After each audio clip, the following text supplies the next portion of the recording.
of the outcome of tonight's game.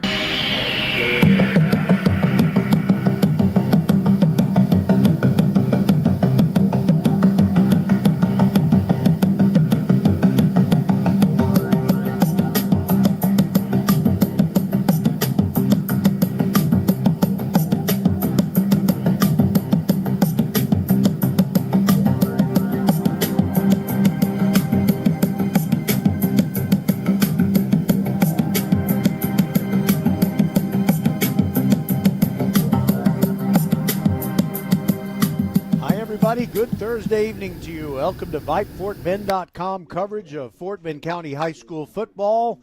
Tonight it's the Bush Broncos taking on the Austin Bulldogs. I'm Roger Smith, and here in the booth with me is Patrick Kinnick.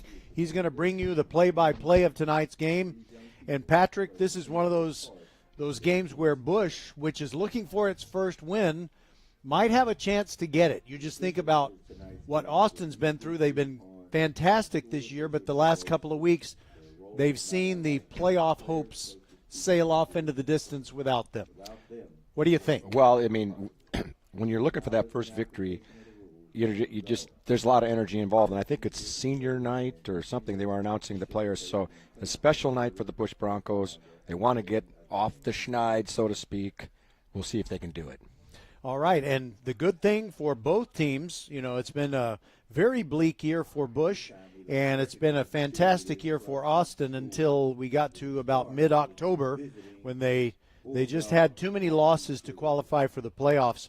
But both of these teams are extremely young. You can look up and down their rosters, and there just aren't that many seniors on either the Bush or the Stephen F. Austin rosters. So the future can be very bright for both of them. I'm sure both coaches are looking forward to the future, and when you got a young roster, you can look with some possibilities ahead. But tonight's the night.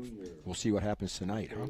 Yes, and we will also tell people, a lot of people don't realize that Alan Aldridge, head coach of the Bush Broncos, is kind of a big shot. I mean, he's got something that very, very small number of people in this world have, and that is a Super Bowl championship ring, and that's going to be part of what we talk about with him during the Countdown to Kickoff show, which is coming your way next on VypeFortBend.com.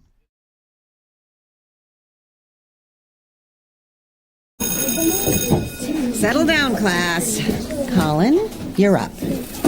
My fellow students, for today's show and tell, I present to you my phone. It's made with glass and an array of precious metals I can't pronounce.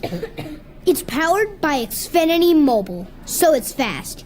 Anyway, with Xfinity Mobile, we save hundreds of dollars a year. It's like being in a secret club that's open to everyone, like mathletes or robotics, but for savings. Now, if you all take a handout... Colin, what are these? I'm quizzing the class on the material.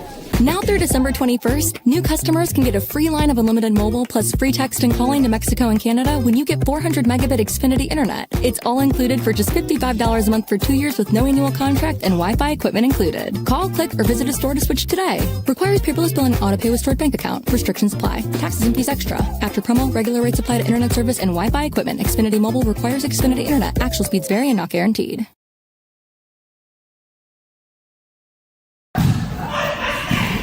We're the volleyball school with 3 locations, Katy, the Woodlands, and the newest in Richmond on West Belfort.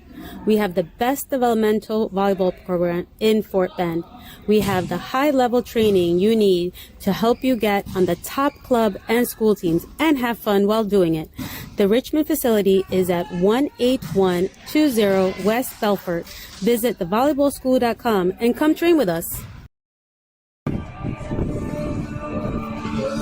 All right, everybody, good Thursday night to you. Welcome to the Countdown to Kickoff show. It's Thursday night action under cloudy skies as Austin takes on Bush. And it's time to talk to Trey Herman, head coach of the Austin Bulldogs. And what a resurgent year. I love using that word, and I've used it about your team quite a bit.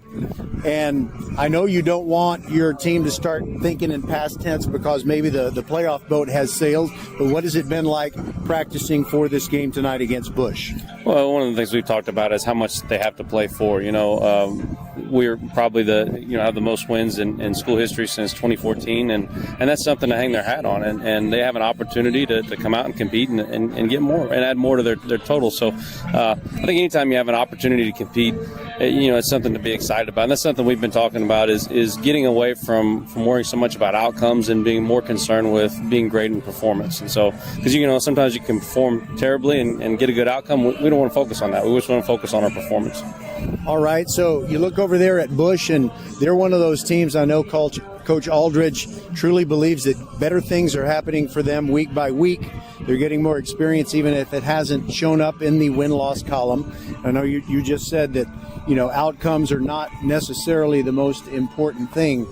But on the other hand, have you kind of made sure that your guys don't in any way start thinking about what you've heard about the other team and give less than their best? Right. We mentioned that too when we start watching film on these guys. I mean, like you said, their win totals haven't been what I'm sure they wanted them to be, but you watch them on film and they're right there in the thick of it in a lot of games. Just some things aren't swinging their way, but they're certainly a formidable opponent, and we've prepared very hard for them this week because we know at any given moment, that they could spring loose offensively, and they got about 5 guys on their team that can take it 90, and defensively they fly around. They're very physical up front. So I mean, yeah, absolutely, they're a extremely formidable opponent. We're going to have our hands full tonight. And also, I want our listeners to know when I ask a question like that, I'm not picking on teenagers, because you see guys at the professional level. Sometime a team that, has had much better fortunes during the year, all of a sudden it can turn. You never know what can happen in a football game, which is what makes it so exciting. And before I let you go, I just want to give you a chance to maybe talk about one or more players that you really think has done a great job for you and has truly grown and developed during the season that maybe has not gotten the recognition that they could have. I think our linebacking core has really stepped up for us throughout the year. We started the year in one front because, obviously we're undersized compared to a lot of the other defensive lines, and the way it was fitting didn't quite work out. So we kind of had to go back to some of our older rules for those kids. And so, you talk about prepping for something for 5 weeks and kind of flipping the switch and kind of changing course on it a little bit. They did a good job handling it. It actually has been a big part of what helped us in kind of that middle portion of the season being successful on defense. Well, I have even greater admiration now because there are some teams that just get locked into something for a year and they just say, well, that's what we've been doing. We're going to keep doing it. But sometimes you do have to, switch gears, maybe even change horses in the middle of the stream. And speaking of the horses, hope you're ready for them tonight. They're the Broncos, Absolutely. Yeah, no, they definitely have some horses. Like I said, we got our hands full, but had a great week of practice and just looking forward to the competition tonight. All right. So thanks very much, Coach Herman, for being with us, and hope you're enjoying the Countdown to Kickoff show there in peaceful bucolic Pheasant Creek. And we'll be back with Alan Aldridge, head coach of the Broncos, when we return.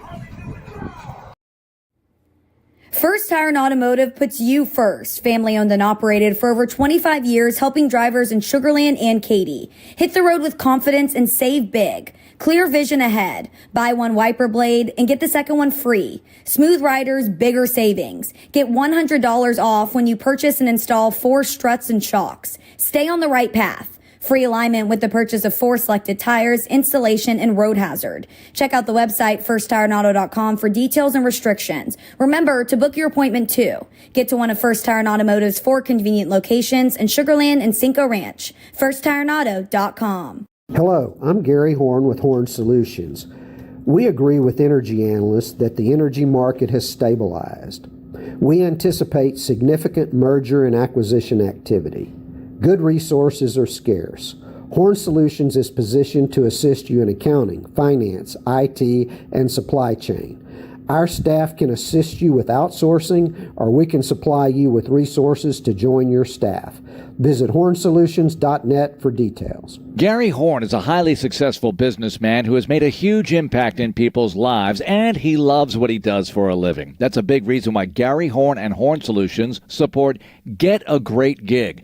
Get a Great Gig is a free job search consultation service that will help you find a job you love, whether it's to make more money or get personal fulfillment in the career of your choice. Email them at getagreatgig@gmail.com or on Twitter at getgreatgigs. Welcome back to the Countdown to Kickoff show. Hope you're having a great Thursday evening, and we'll make it better for you with Fort Bend ISD football as Bush takes on Austin. And it's time to talk with Alan Aldridge, the head coach of the Broncos. And, Coach, you know you're going to be taking on an Austin team that's had a pretty good season, but they've had some disappointments the last couple of weeks that kind of ended their shot at the playoffs. You know about emotions as teams go up and down and the good fortunes and the bad. So what do you think they're going to bring as far as effort? Oh, they're going to bring it. Just looking at the film, I mean, they're flying around on defense. They're explosive on offense, have a very good running game, passing game. They have it all. I mean, they got a kickoff return for a touchdown, so they're very explosive. I know you've always got to think about the job that's ahead of you, not even thinking about the Week 11 game. You got to think about this game in Week 10. But are there some things that you want to see from some players on your team that you're going to have back next year that where they want to really kind of stake their claim to be in those important positions next year? Do you even think about that at this point? Yeah, I mean, we're a really young team, so we have I think 21 sophomores on varsity right now, so they're getting playing time. So we just want to see them improve, obviously, the entire year, but just really want my seniors to lead us, to victory tonight. Just lead the team to victory. That's the most important. All right, so, there are times when you think about your life and when it's all over, what have you accomplished? Well, you have a pretty nice thing to point at professionally, a Super Bowl champion with the Denver Broncos at the end of the 97 season. How often at this point in your life do people bring it up? They bring it up pretty often. I guess whenever they find out that I used to play with the Broncos. So, it comes up maybe once or twice a week or something like that. But, with the kids, I'm just regular Coach Aldridge. I'll break my ring out during Super Bowl week. But other than that, I'm just regular old Coach Aldridge. I do try to bring those experiences here to them, and just kind of let them know what it takes, hard work and dedication. That's it. By the way, I want to thank you for that time. I think we were waiting for a baseball game to start. You took me into your office and you showed me that lamp.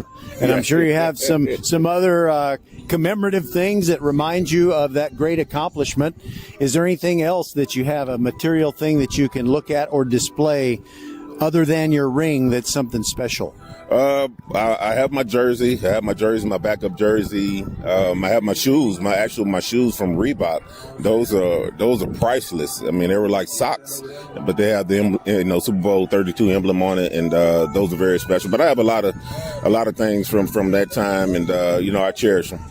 And finally, is there maybe one of the best-known players, not necessarily John Elway, although it could be, or maybe Coach Mike Shanahan? Is there something that you could tell us that the public does not know, maybe some funny thing that happened during that season, something embarrassing but not too embarrassing, anything you can share? Not really. He's a very good coach. He's all about business. Attention to detail was his main thing. We just, a lot of attention to detail. So I try to bring that to this team. Obviously they're in high school, so we're actually limited on the amount of time. But just attention to detail is most important. All right, and one more thing. I'm sorry we're talking so much about something that happened so long ago when it's really about the teams that are on the field tonight, but I love watching Super Bowl highlight films, and they pointed out so well that Terrell Davis, he had this migraine and he couldn't even see, and they sent him in on a play to pretend he was running, but they were just going to fake it to him. Were you aware of that as it was happening? Not at all. Not at all. I thought it was fine. I had no clue, just like the other team. They had no clue. But, that's the kind of person that he is. Terrell, would do anything for the team. And obviously a great call by Coach Shanahan just to know that they're going to pay a lot of attention to Terrell. So great opportunity for them. And this interview is going into overtime. I'm sorry about that, but just one more question. You knew you were going to win when the Packers threw incomplete on a fourth down. Were you on the field when that play occurred? Say again. The very last. I'm sorry. That's all right. He's watching warm-ups, folks. The final play, where the Broncos knew they were going to win, it was an incomplete pass on a fourth down by the Packers, and you knew you had the game at that point. Were you on the field for that play where it basically ended it. No, I wasn't. That was a nickel defense. So my linebacker counterpart, John Mobley, he made that spectacular play, and then it was history. And your life has never been the same. Exactly. Never been the same. All right. It's, mere mortals like myself who will never even get close to covering a Super Bowl, let alone playing in it. Thanks for talking about that with us, and good luck tonight to the Bush Broncos. I know things are getting better every week, although they don't necessarily manifest themselves in the win-loss column, but tonight, that's a possibility, I think. Yeah, we looking for a win, so we're going to play extremely hard. I know they're going to play extremely hard and let the best team win. Hopefully it's us. Go Broncos. All right. That is Alan Aldridge, head coach of the Broncos, and we always enjoy the visits with the coaches, no matter what is at stake in a football game. And we thank you for being with us. Patrick Kinnick is going to bring you the play-by-play tonight. I'm Roger Smith.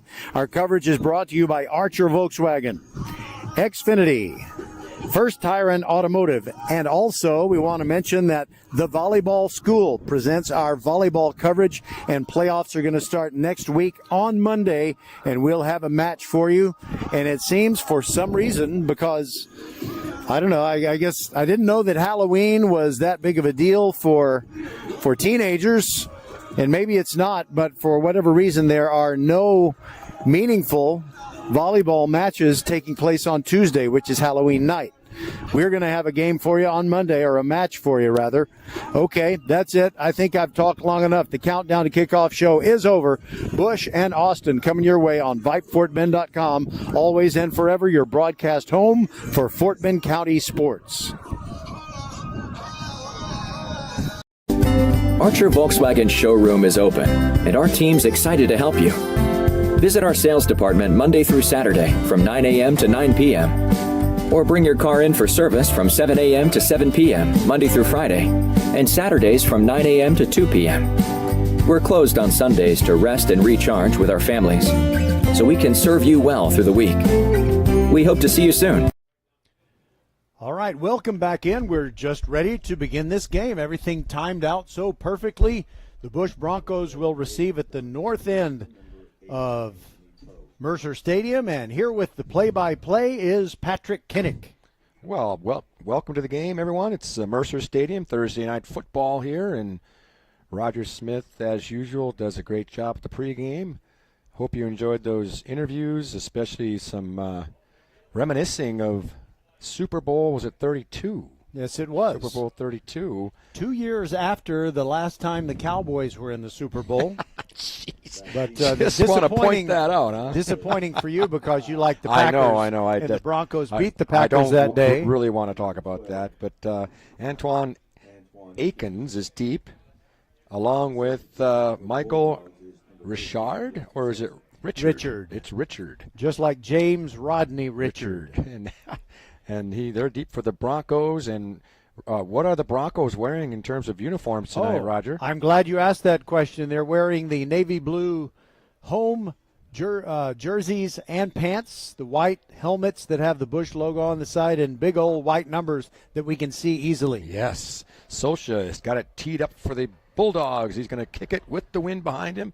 It's a kind of a line drive kick, fielded at the 11 by Richard. He's got the 30, still fighting for more, and he's going to get to about the 33.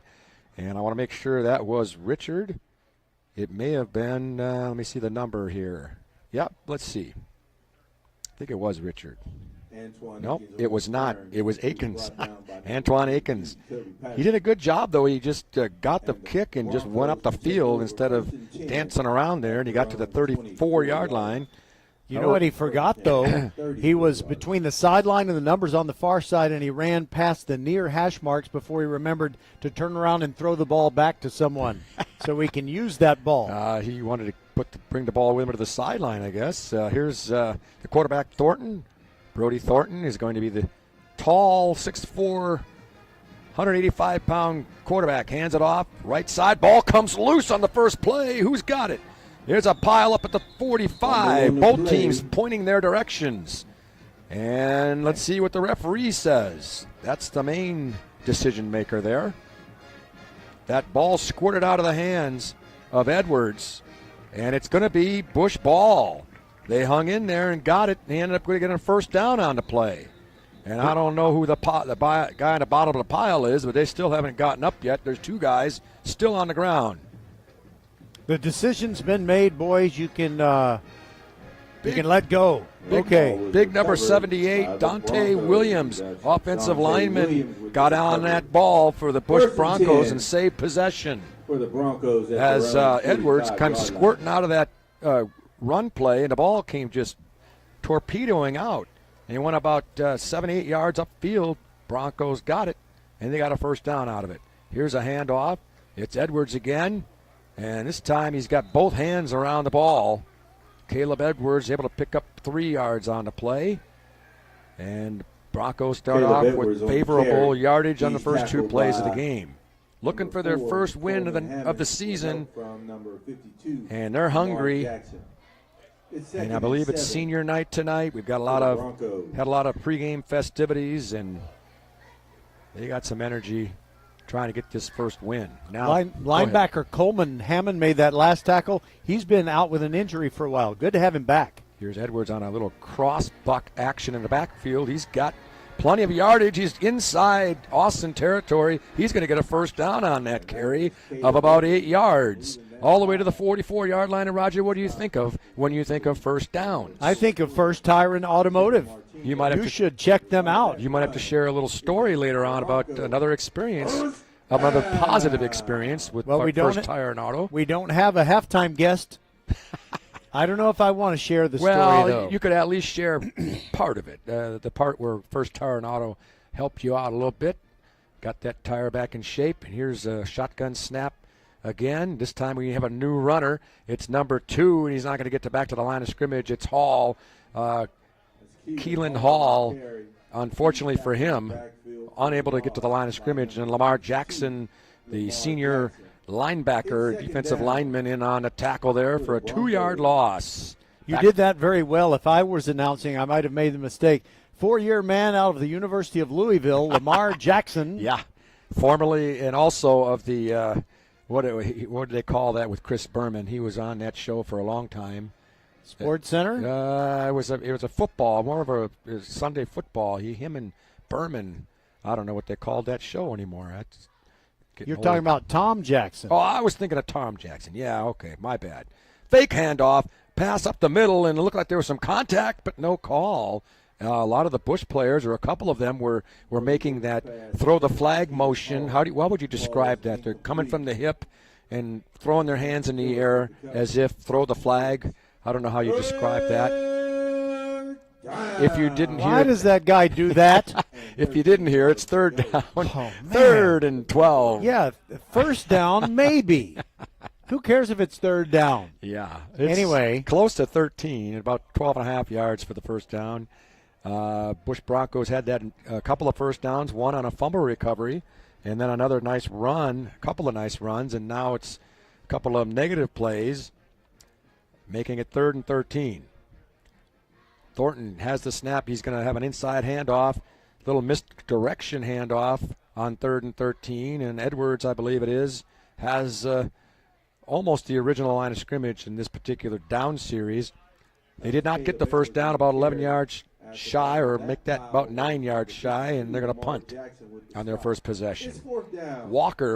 Nathaniel Walker is going to be the punter. He's the ATH, the athlete. He can do everything. So if a punter is an athlete, you better watch out. He might run for it. I'm looking to see who's deep. It's hard to tell the numbers. Here's a line drive spiral, which you don't see that a whole lot. Fielded at about the 22-yard line. I believe it's number 7, Rolls, who got the bounce on the kick there, and he was able to pick up a couple of yards, but he definitely saved yardage by fielding the ball. A lot of times you see guys let the ball go, and they end up losing 12, 15 yards on the roll. So good job by Roll not to allow it to roll on that play. Okay, so just a quick thing. All right, Tom Jackson, long ago, linebacker for the Broncos. Right, that's the Lamar guy. Jackson.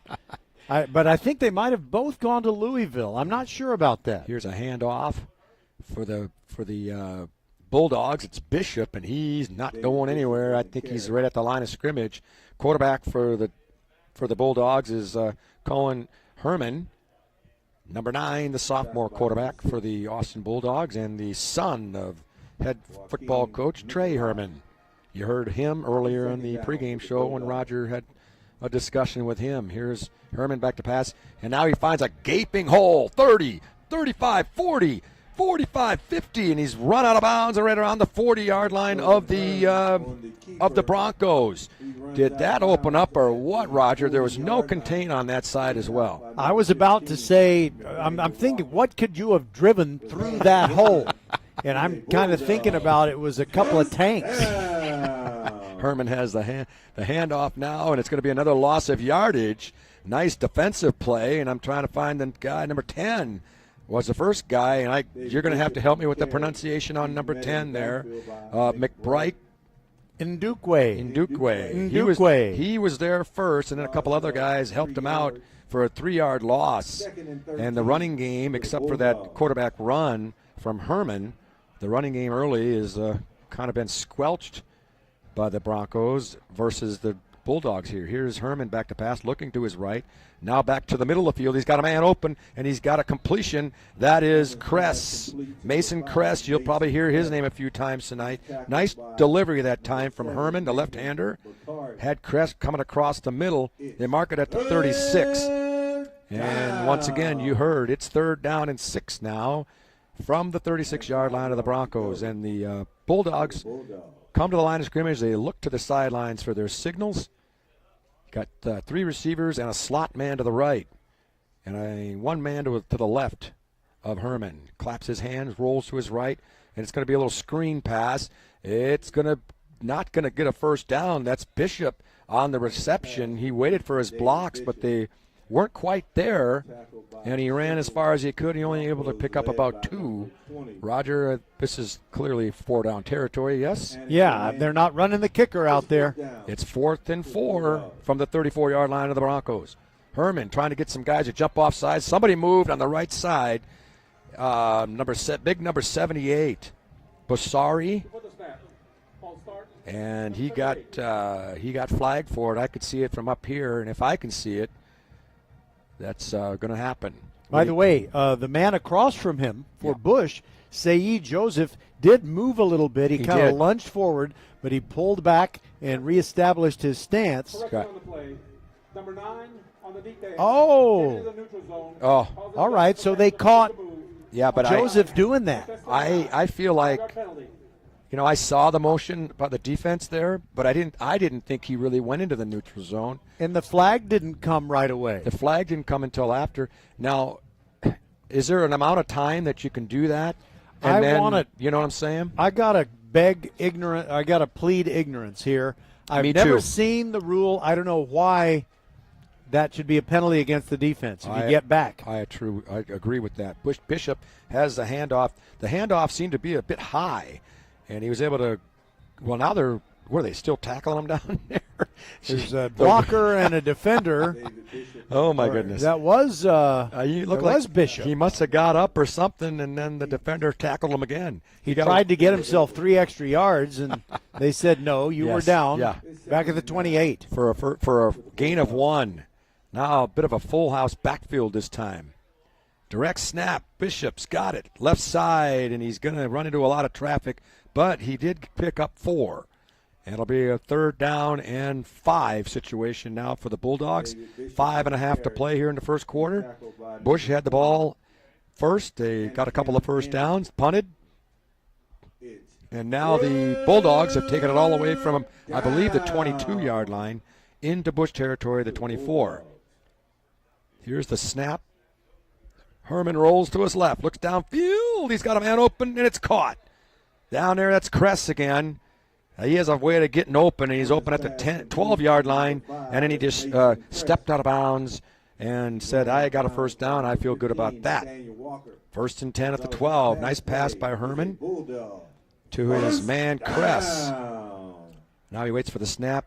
Hand off to Bishop. He's got a hole. 5. Touchdown. That time they found a hole for him. That was the best running play they've had tonight, except for that quarterback run. And the Bulldogs are on the board 6-0 on a 12-yard run from David Bishop. You know, Bishop was a workhorse from the first time that we have seen Austin playing ball, and he's got a whole lot more, I can promise you that. He's in great shape, and they'll keep feeding him. High snap, gathered nicely, and then the kick is up and good. 7-0 Bulldogs. We'll be right back. First Tire and Automotive puts you first. Family owned and operated for over 25 years, helping drivers in Sugar Land and Katy. Hit the road with confidence and save big. Clear vision ahead. Buy one wiper blade and get the second one free. Smooth riders, bigger savings. Get $100 off when you purchase and install 4 struts and shocks. Stay on the right path. Free alignment with the purchase of 4 selected tires, installation, and road hazard. Check out the website firsttireandauto.com for details and restrictions. Remember to book your appointment too. Get to one of First Tire and Automotive's 4 convenient locations in Sugar Land and Cinco Ranch. firsttireandauto.com. Archer Volkswagen showroom is open, and our team's excited to help you. Visit our sales department Monday through Saturday from 9 a.m. to 9 p.m. Or bring your car in for service from 7 a.m. to 7 p.m. Monday through Friday, and Saturdays from 9 a.m. to 2 p.m. We're closed on Sundays to rest and recharge with our families, so we can serve you well through the week. We hope to see you soon. Here's the kick, and it's a short kick. And covered nicely there by, I believe it's number 12. Is it 12 there? Nathaniel Walker? It was Walker who got on. I guess it was number 15. That ball only went to the 41-yard line, and he was Johnny on the spot there to recover that thing and give the Broncos really good field position on their second possession. They trail 7-0 here with 5 minutes to play here in the first quarter. It's turned out to be a pretty nice night here at Mercer Stadium, Sugar Land, Texas. It's 82 degrees, by the way, Patrick. With a nice little breeze coming in here, too, although we're not feeling it. Back to pass. And he's got a man open at the it's number 5 open. That was Richard, and the pass by Thornton just overthrown. He had a man deep sitting around about the 32-yard line of the Bulldogs. By the way, Patrick, you don't exactly sound like Johnny Most, but he's the old Celtics announcer. Yes, I do remember it. But you're not at your smoothest golden throat voice. I don't know what happened with the throat this week. You know how you just get that stuff in there? I'm not sure what happened. Yes, I do. Here's the handoff to Hall, and he picks his way for about a 2-yard gain. It's very frustrating. I found something that works for me is Mucinex, but I don't want to take something like Mucinex all the time. I always feel like I have at least a little bit of sometimes. Yeah. You heard it again. It's third down, this time 3rd and 8 from the 43-yard line. The Broncos wearing all blue pants and jerseys with the white helmet. And the snap, handoff, fake. Brody Thornton this time is going to be sacked as he faked the handoff. And in on the tackle, the sack was, who was it, Roger? Reef Jubarani. Jubarani wrapped him up around the waist and then brought him down. There's no question about who the quarterback is, though. He's the tall, lanky Brody Thornton. Easy to find him in terms of trying to make a sack. They got Hugh Rolls back, and you've also got Will Herman, the other son of the head coach. Here we go with the snap on the punt. This one's going to be a end-over-ender. Herman lets it land, and he's going to let it go and roll to the 24. We're going to take a short break, I believe, and it's still 7-0 Austin. We'll be right back. We're the volleyball school with 3 locations, Katy, the Woodlands, and the newest in Richmond on West Belfort. We have the best developmental volleyball program in Fort Bend. We have the high-level training you need to help you get on the top club and school teams and have fun while doing it. The Richmond facility is at 18120 West Belfort. Visit thevolleyballschool.com and come train with us. Back at Mercer, the first play of this series is going to be a handoff. I believe it's Bishop again. He fought his way for a couple. Not much doing on that play. Broncos have played pretty good defense on the run, except for that touchdown run. Bishop has the touchdown and a 12-yard run on that touchdown, but the other plays he's had have been pretty short yardage or negative yardage. Second down, we'll give him 3 on that. Second down and 7. Herman now has his team to the line. He's got a quads to the left and a receiver to the right who comes in motion. That's Kress. Fake handoff, and the Broncos were not having any of that fake. They smothered the quarterback on that play for a loss of at least 4-yard loss on that play. They sent the Kress in motion, faked the handoff. They were going to have 5 receivers to the left. Not sure what they were going to do on that, but he was smothered so quickly, I couldn't really tell how that play would develop. The fake of the jet sweep didn't fool the Bush defense at all. That's for sure. 2 receivers on each side. Herman back to pass. Finds a little opening. Now he's going to pass it downfield, and it's going to be caught. What a catch by Kress. And his helmet came off, being ripped off by the defender. I thought maybe the defender had gotten the interception. He got there just at the same time as the ball, and what a catch by Kress. Roger, I don't know. That's about as good as you get there. Especially under Kress, under duress, is what we had, because I think right as the ball arrived, I think we're going to get a face masking call or a horse collar or something. His helmet came off, and he was very proud of the fact that he caught the ball under that circumstance. I'm also thinking there might be a taunting call maybe against Kress, and I wonder then, will they give him the first down, and then it will be a penalty after that, and it would be first down for Austin.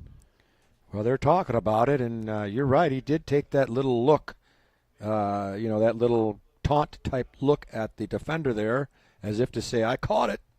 Robert Guerrero, the referee. High personal foul. Face mask.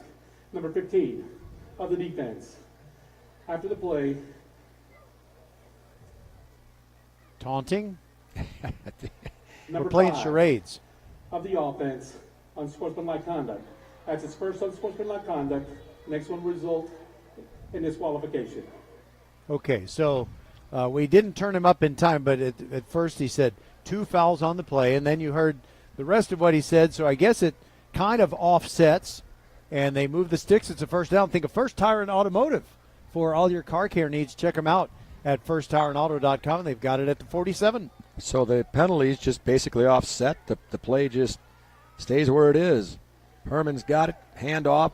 Bishop, and he's tackled it at the 50, and then we saw a penalty marker come in late. There is a flag. And I'm not sure if that was a hit on the quarterback or something there. It was thrown toward the action after the handoff, unless there was a hold in there. But it's toward the penalty marker was thrown toward the Bulldogs. Holding, number 8 of the offense. 10-yard penalty, still first down. Holding on the play. Number 8 got called to that.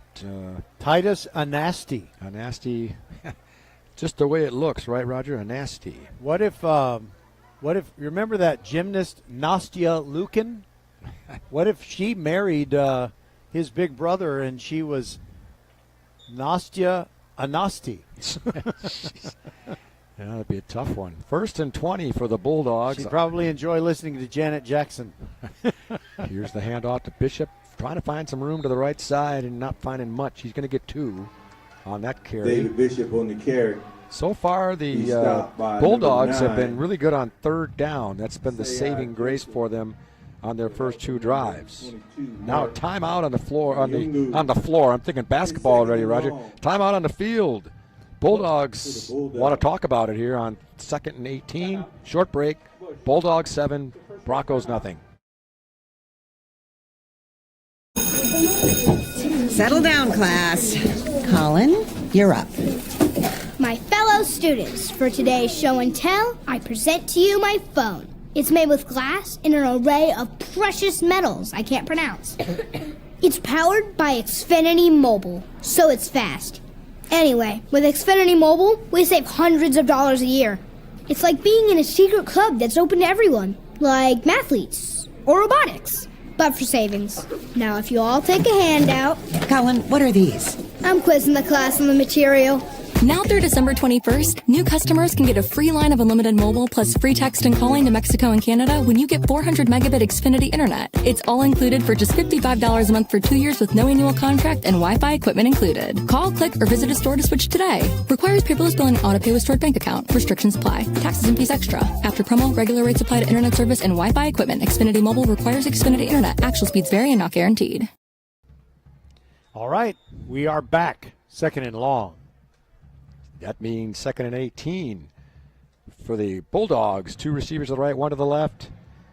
Herman back to pass. It looks like it might have been a quarterback draw, and he goes up the middle for a gain of maybe 3 yards. It was hard to tell if he was actually running on purpose or if he was going to throw it there toward the end, but the pressure had to make him tuck it away and get what he could. So it's going to be 3rd down and 15 now, and the Bulldogs have been able to get these long 3rd down situations, and they've been successful. See if the Broncos can hold them up here as we get under a minute here in the first quarter. 7-0 Bulldogs. Bishop comes in motion to the right. Now up the middle he goes. Again, he's going to be tackled at the 45-yard line by number 32. That's Fountain, Caleb Fountain, able to wrap him up. After a 2-yard gain, Herman tried to run up the middle there, and there was not much room.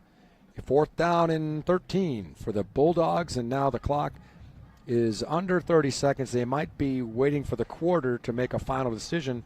Can't imagine they'd go for it here in this situation, but they are going to wait until the clock expires in the quarter to make any kind of decision. Roger, what do you think? I think I need to make a decision to go to a commercial break. Let's do that. It's 7-0 after the first quarter. The Austin Bulldogs lead over the Bush Broncos.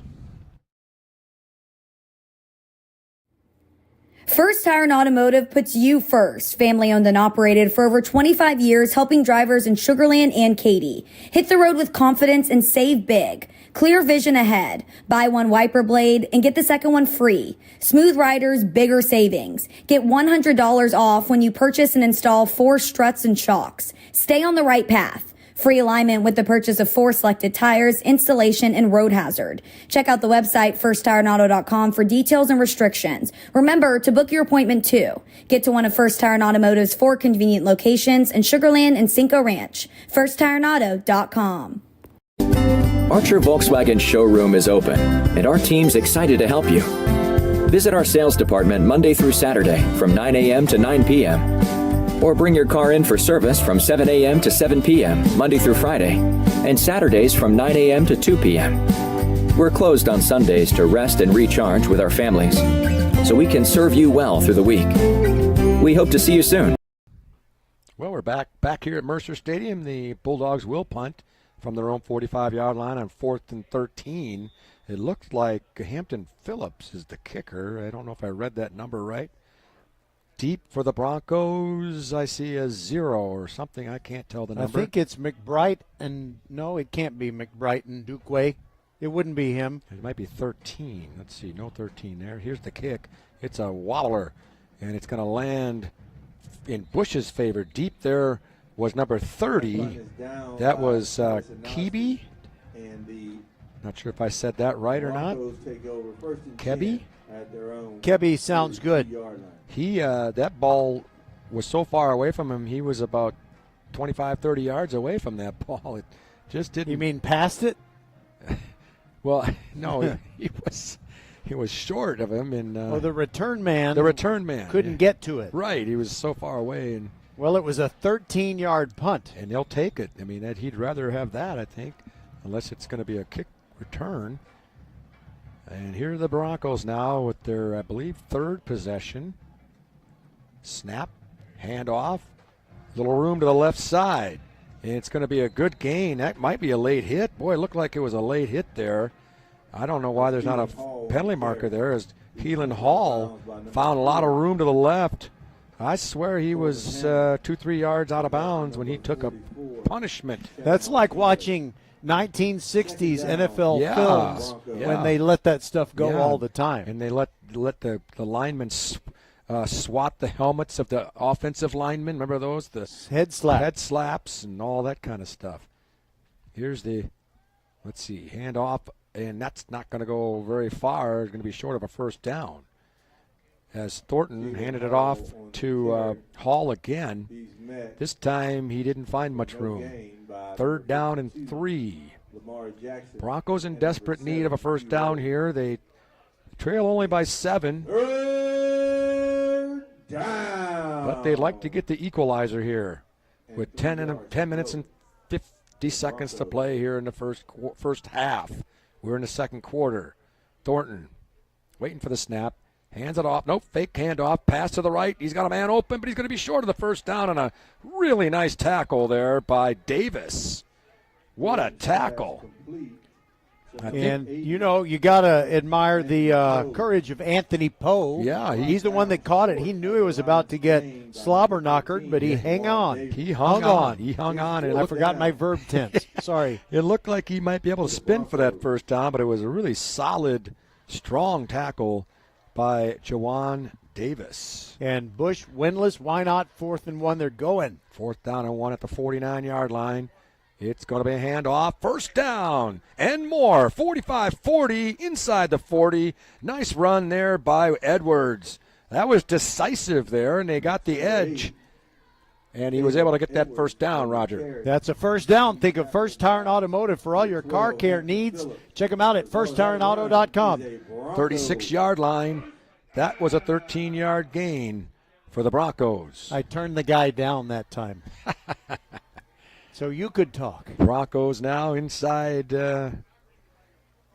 Bulldog territory.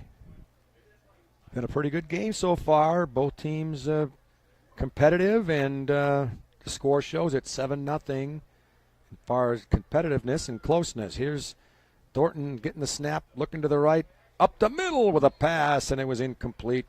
Akins was the guy who he was trying to go to there. Antoine Akins had his mitts on it. And then the contact, I think, jarred it loose. Antoine Akins. You know, I've been saying Akins, but actually I think we ought to go with Akins. It is. Okay, we've been hearing Akins. And I was thinking of Marty Akins, used to be a quarterback for the Texas Longhorns, and now in the Austin area there is a high school named for him because after he was a Longhorn football player, he became a state legislator. Oh, but okay. 2nd down and 10. Thornton has a pistol formation with Edwards to his left and Hall behind him. Waiting for the snap. Hall has it. Up the middle he goes. He's spinning now, and he gets about 4 yards on the play. Maybe a little less than 4, but close to 4. 3rd down and about 6 to go here. I like the way Hampton Phillips took him on. He was, you know, he's a baseball player, and he's not afraid of a baseball. He's also not afraid of a running back. Well, it's closer to a 3-yard gain, so it'll be 3rd down and 7 for the Broncos here at the 33-yard line of the Bulldogs. Thornton getting those signals out to his teammates. Handoff, fake. Hall had it, but it was drawn away. Pass to the left side, complete, down the sidelines. And he is called out of bounds at the 17, but not before a first down. Anthony Poe was able to corral that pass on a great fake by Thornton. He faked it to Hall, and then he pulled it out, passed it to the left, and Poe made a nice catch, had a lot of room, and sprinted down the sidelines all the way to the 17. He kept on going, thinking he was still in bounds, but his must have got a foot there out of bounds at the 17. The referee right there was the official right there had it. And they're a lot closer to the play than we are, of course. 1st and 10, 17-yard line. Broncos trying to tie this game up here. Oh, got motion. I think it was the left guard there who kind of flinched a little bit. That's Magruder. Unfortunately, just a little twitch, and that's all it takes. You know, sometimes it's just not fair to the linemen. They can't do anything. Well, you know what I mean? They do something great and protect the quarterback perfectly or open up a big hole for running back. We say how well the quarterback, the receiver, or the running back did, but the only time we mention linemen is when they get flagged. And we try our best to, you know, find good blocks and so on, and we wish we could give them more credit when they deserve it, which is a lot. They get They deserve a lot of credit. Here's a man in motion to the right. Thornton has the snap, rolls to his right, looking right, rolling, passing downfield. He's got a man, but it's incomplete. I think it might have been knocked away from Hall. I couldn't tell if it was knocked away or if he just didn't quite catch it. Could you tell, Roger, if a defender got a hand on it or not? No, it looked like the ball was flying toward a fairly crowded area of the field, and I don't know how it ended up on the ground.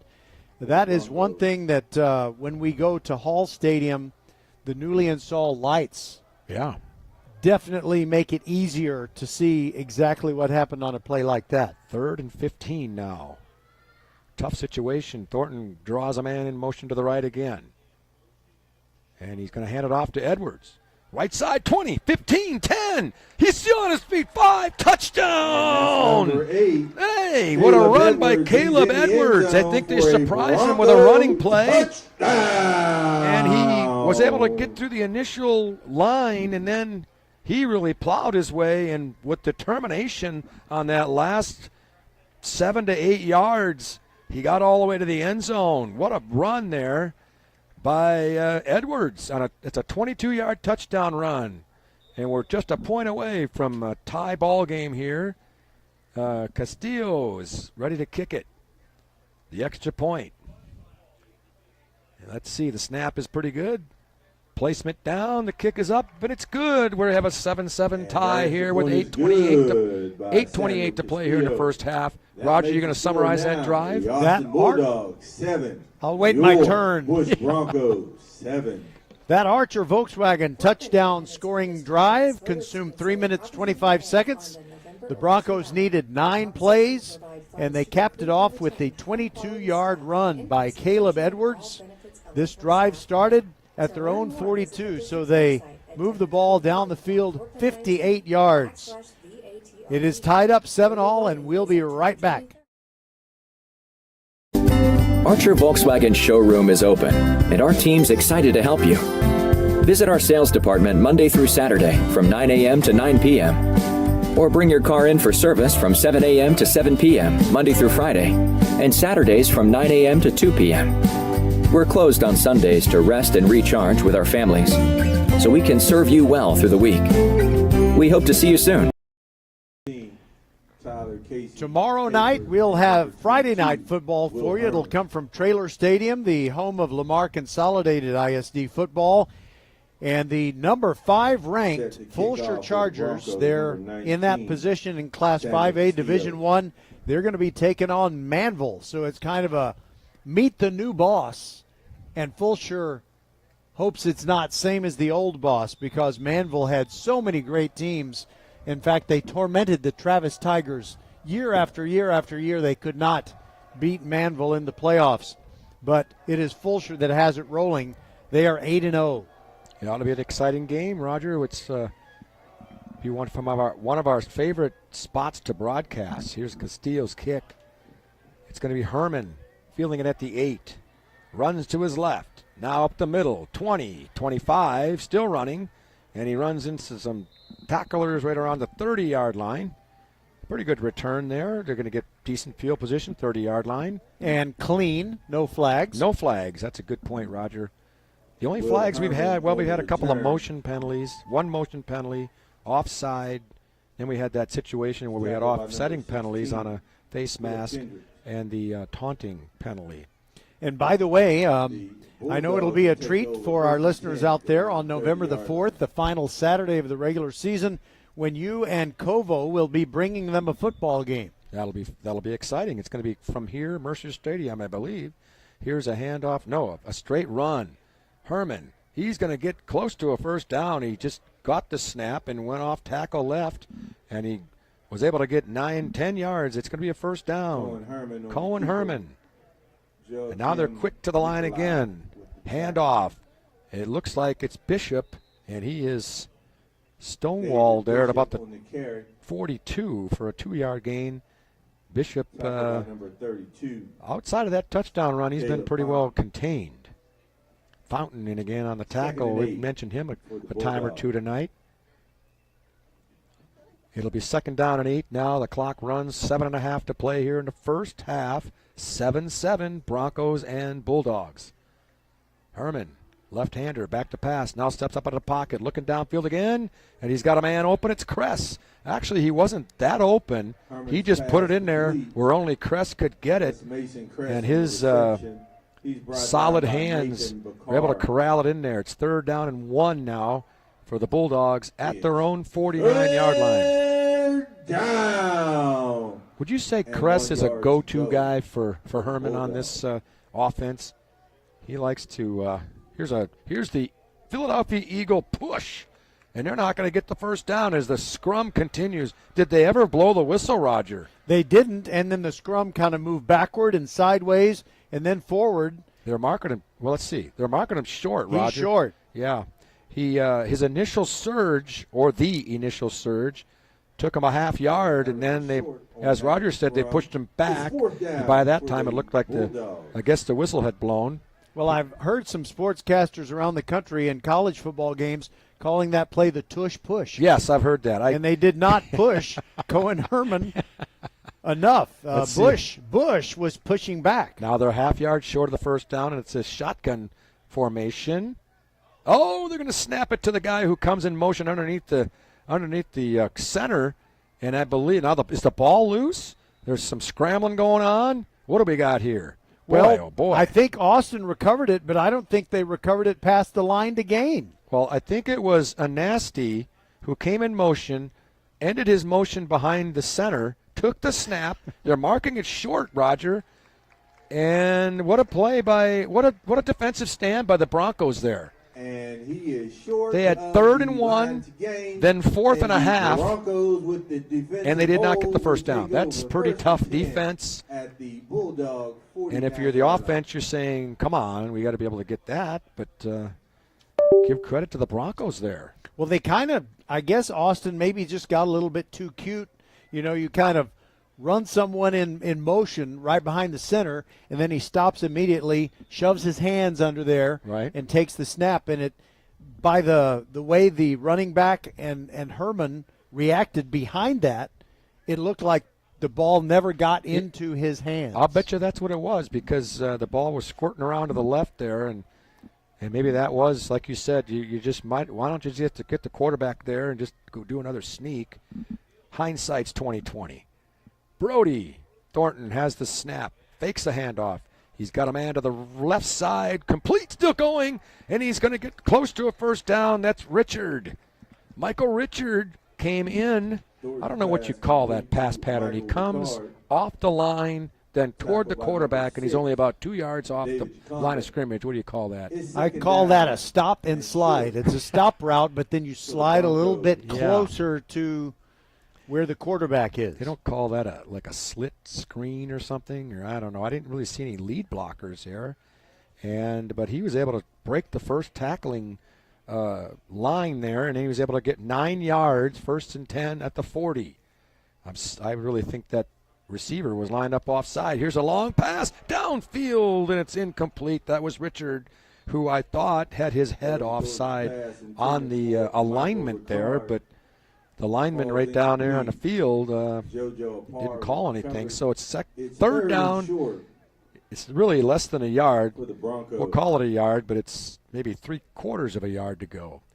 5:16 to play here in the first half. 7-7. And now the shotgun formation. Thornton waiting for the snap. Hands it off to Bishop. He's struggling. He's not going to get the first down. That's Hall. I'm sorry. I had the wrong team.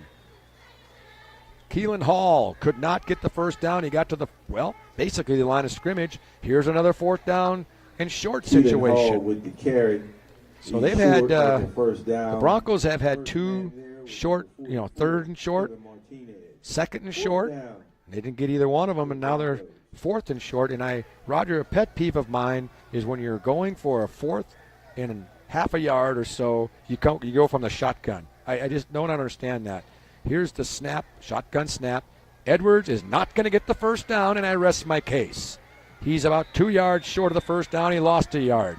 Caleb Edwards, why is it he is short that you of the line, snap the getting ball, met by several 5 yards deep, hand it off 6 yards several deep, Bulldogs in the backfield. and you got to get 7 There yards is for the a first down, and you flag only need a half a after yard. the play. Right? You know what I'm saying? Yes, I do. Are you ready to take a break? Is that what you're doing? No, you I have don't. That look I on don't your think we face. have time to take a break. I think I just don't understand. Austin's defense, Both Austin's teams. offense is going to go out there and start running plays. Both. 15 yards from the end of the play. Oh! There was a penalty on Bush after the play. Personal foul. That's a costly one. Holy mackerel! They stopped them. Did the Bulldogs? And they would have had the ball about the 42-yard line. Now they're going to have it all the way at the Bronco 44 after that post-play penalty against the Broncos. Costly. Herman now waiting for the snap. Bishop, he has him realigned to his right. Now it's like a option. Herman keeps it and cuts it upfield, and he's going to get about 6 yards on the play. And it was a good tackle, and is one of those tackles that if he's tackled by Anakemi Andy had not made that tackle, second down, I think there's a very good chance that Herman could still be running. Bishop gets the handoff here on 2nd down and 4, and he's David got Bishop about on 6 the carry. yards. That'll be a first down. He's tackled by. And what does that make you think of, Roger? That makes me think of First Tire and Automotive, where you can get everything taken care of for your car, the best prices on tires, the best in service. Go to firsttireandauto.com. Here's now the first down play. Herman's going to just take it himself. It's going to be a straight run, but he only got about 1 yard. Good job of closing that hole by the interior lineman of the Broncos. It'll be 2nd down and 9. Game. Roger, would First Tire and Auto be able to fix a tire David. that has a long Wanna nail do. stuck in it? A 2-inch nail? Would they be able to fix that Roofing for you? nail? Yeah, I think so. Roger had an incident recently where he had a flat tire and they found a 2-inch nail in there. Here's a quick pitch to the right. And again, the Broncos pretty good about closing up that hole. Bishop had not much room to run. It'll be 3rd down and about 6 yards to go. But all's well that they were able to fix that tire for you, Roger, but it took you a little time to get it done. Yeah. And that was not anything with First Tire and Auto. That was all preliminary stuff that Roger may or may not discuss. I think we're going to discuss it. Okay. I think I want to tell the story. It's quite a story. Here's the 3rd down and let's call it 7.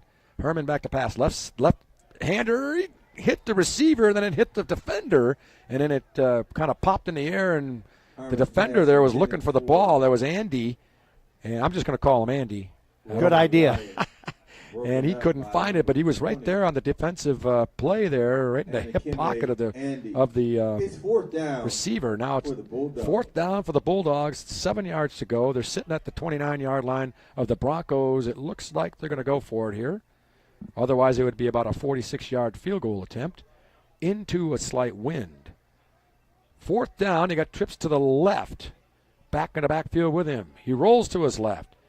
He's still rolling. Now he's going to look like he's going to run, but he passes it downfield complete.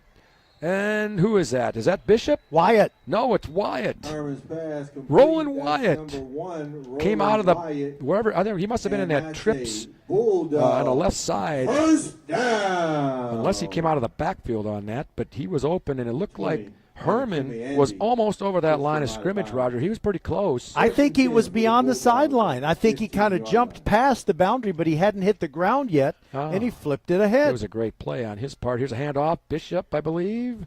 And he's stopped at the line of scrimmage. Maybe a pickup of 1. On the carry.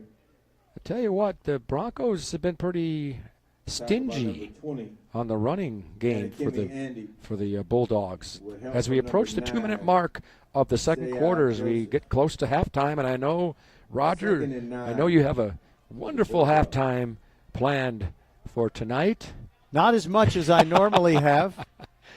And Herman now alone in the backfield. He's got a man coming in motion, Bishop to the right. He's flaring to the right, pass to Bishop. Good play, complete, and he's met there right around the line of scrimmage. He's able to fight to about the 10. pretty good job of defense there And number 6. to limit him to that about a 5-yard gain, 6-yard gain. Do you remember a chain of home improvement stores called Handy Andy? I do.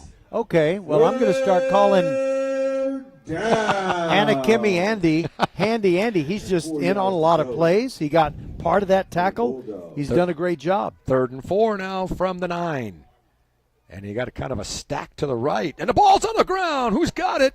I think the Broncos might have gotten it. I don't think Herman was able to get the clean snap there. One of the referees is pointing toward the Bronco possession, and let's see. Do you see? Yeah, well, number 32 comes out of there with it. Caleb Fountain, who we've mentioned plenty of times tonight. And Roger, did you see it? Was it just a bad exchange? I think it was a bad exchange. Herman never had it. Right. From the center to the quarterback, he was Herman come out of there kind of to the right side. I don't know if it's going to be a handoff or a student body right or what, but he came out of there without possession, kind of fumbling it. And on the spot there is Caleb Fountain, big fumble recovery, and that'll maybe give us a halftime score of 7-7. Now, the reason I say that is because the defense reacted kind of like the way my dog Cookie reacts if I drop a slice of Hillshire Farm smoked chicken onto the kitchen floor. I mean, she's just on it. Yeah. 3 receivers to the right of Thornton. He's going to pass it from his own, deep in his own end. He's at the 5, rolling to the right, and he throws it out of bounds. I'm going to talk strategy with you here, Roger. In this situation, would you be satisfied with just going to the locker room at 7-7? What are the odds of you marching the field here with 50 seconds to play here in the half? I think I would do what the Broncos just did. You throw a pass. If you hit on that pass and get a first down, then maybe you keep it in high gear and try to get down the field. No. But now, since that fell incomplete, I think they're going to run it. Well, he's going to roll to his right. And I was wrong. Now we give a penalty marker, and the pass is deflected out of bounds. I'm quite sure it's going to be a hold on this play. As he rolled to the right, one of the linemen, I think, got a hold of one of the defenders of the Austin Bulldogs. Now, here's why I say what I said, Roger, because now it's going to be 3rd down and 10. Austin still has 3 timeouts left, and they're going to be in good shape if they can stop them here. Now, here's what I think the Bulldogs coaches should do, and I think they are. 3rd and 10. I think they're declining this penalty. They did. You're right. Yeah, they'd rather have fewer plays. Right. And they have a timeout they can use. Yep. In fact, they have 3. They got all 3. They have all 3. So if the Broncos run the football right here and don't get the first down, the Dogs will call a timeout right away and still have 2 left after the punt. Here's what a good friend of mine. Are you going to stay here on this? Let's stay timeout? here. Broncos are going to call timeout. They're going to get things squared away here. 47 seconds to play here in the half. 7-7. A good friend of mine who I coached with for a while, he would, in this situation, he would say a quick kick is a good call here. And here's why. If you can get a ball rolling, there's nobody deep, and you're going to run off some clock too. What do you think? I think that's a good idea. Now, I don't think they're going to do it, but he used to tell me, he used to say, stuff like that people don't think about doing anymore. They just, but that was probably a strategy years ago that was used a fair amount of times in the days when the scores were 7-6 and 10-8 or whatever the scores were. When you had the 4 horsemen of the apocalypse, yes, and no one ever threw a forward pass. You had leather helmets if you had a helmet. Thornton is now going to be in the shotgun. He's got a couple of receivers to his left. Man comes in motion. Now a whistle. This looks like it's going to be a motion against the Broncos, as one of the linemen for the Broncos is pointing to the Bulldog defenders, but it's not going to help him any. And here comes that 5-yard penalty, and now they're really in trouble. 5-yard line. Chibwike Amadi, the tight end, who flinched a little bit, and then he tapped himself on the the chest plate, as if to say, my bad. And I'm thinking, well, yeah, you're the only one that moved. Here's the 3rd and 15 now. They're going to run that same play. A man comes in motion in front of Thornton. Rolls to his left. Quick little pass to the left. It's complete. and that's the tight end, right? That's it's Poe, not the tight end, but Poe. And they went out of bounds on the play, and Austin's going to get the ball with good field position and all 3 timeouts. And the Broncos, I might be a little disappointed in not picking up anything on that, that possession. Well, and Poe, if he's going to give himself up, he needs to give himself up inside the boundary and keep the clock going. Yeah. And force Austin to use a timeout. Yeah, at least one of them. Yeah, here's this punt situation. Good snap. Kick is the best one of the night. Spiraling to the 45. It's muffed. Who's going to get it? Bug on the rug. And it's going to be the Broncos. He cannot advance it, but he does recover it. Oh, my goodness. How did that change things up, huh? The Broncos were in deep trouble, and they're going to get a recovery on a muff. Well, see, Patrick, that shows how much you know. They said we're going to punt it in such a way that he'll muff it, and then we'll make a much greater advance down the field by picking it up. What a kick, though. It was a beautiful spiraling kick. And I did not see who was trying to was it Hugh Rolls? 22, that was Herman who muffed it. He kind of had his hands extended in front of him. It wasn't overly challenging of a return, a catch situation, but just didn't quite get his hands on it. Thornton now. Good. Oh, no, he drops the ball on a snap, and he's going to get sacked well into his own territory now to the 47. Now the clock continues to run with 20 seconds to play. Are the Broncos going to call their last timeout? Yes, they are. By the way, Patrick, good on you that you recognized when the punt was muffed and a guy scooped it up, you knew immediately that it can't be advanced. Yeah. And there are times when I'm watching an NFL game and you'll have that situation, maybe a muffed kickoff. Right. And someone picks up the ball and the crowd is going nuts. Yeah. And the kick coverage team is excited. They're blocking for this guy. And even the announcers seem to forget that you can't advance a muff. You recover it right there, and that's where the ball is dead. Now, we can talk about why that is, Roger. Is it because they don't have full possession? A muff is when you never really had it. Right. So is that why they don't allow the advancement? Or you could have the rule. You can advance it. I mean, I wonder why it is that rule. I wonder why, too. You know? But I do know that if you catch a kickoff on the run and you go like a step and a half, then it's kind of a judgment call. Did you actually have it, or was it a muff? Yeah. But what the rationale would be, that's a very good question, and I don't know. We should look into that. Second down in, 14 yards to go for the Broncos, 18 seconds to play in here in the half. They're at their own 47. It's a 7-7 score. Here's a fake handoff. Here's Poe now coming back for the pass. 50, 45, and he gets out of bounds. Pushed out of bounds at the 44-yard line by Jakandi. Anthony Poe. Yeah. He's knocked out of bounds. By the way, the poor clock management down at the south end of the field is actually helping Bush now because Poe ran out of bounds with a pass prior to that punt. Yeah. And now little did he know. Or did he know? No, he didn't know.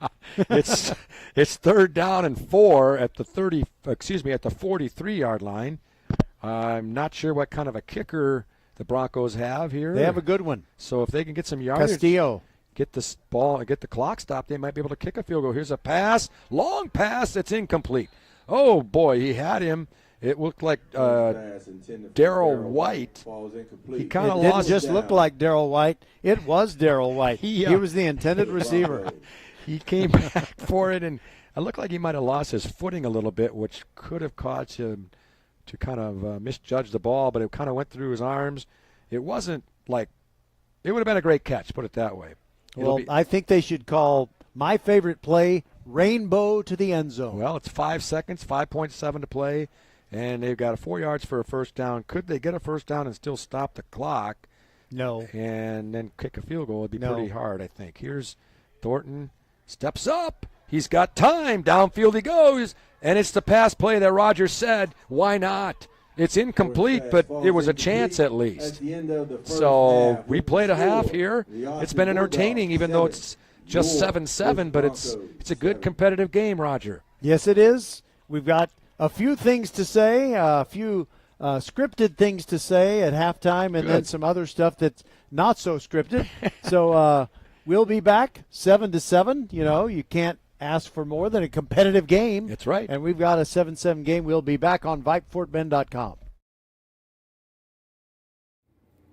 First Tire and Automotive puts you first. Family owned and operated for over 25 years, helping drivers in Sugar Land and Katy. Hit the road with confidence and save big. Clear vision ahead. Buy one wiper blade and get the second one free. Smooth riders, bigger savings. Get $100 off when you purchase and install 4 struts and shocks. Stay on the right path. Free alignment with the purchase of 4 selected tires, installation, and road hazard. Check out the website firsttireandauto.com for details and restrictions. Remember to book your appointment too. Get to one of First Tire and Automotive's 4 convenient locations in Sugar Land and Cinco Ranch. firsttireandauto.com. Hello, I'm Gary Horn with Horn Solutions.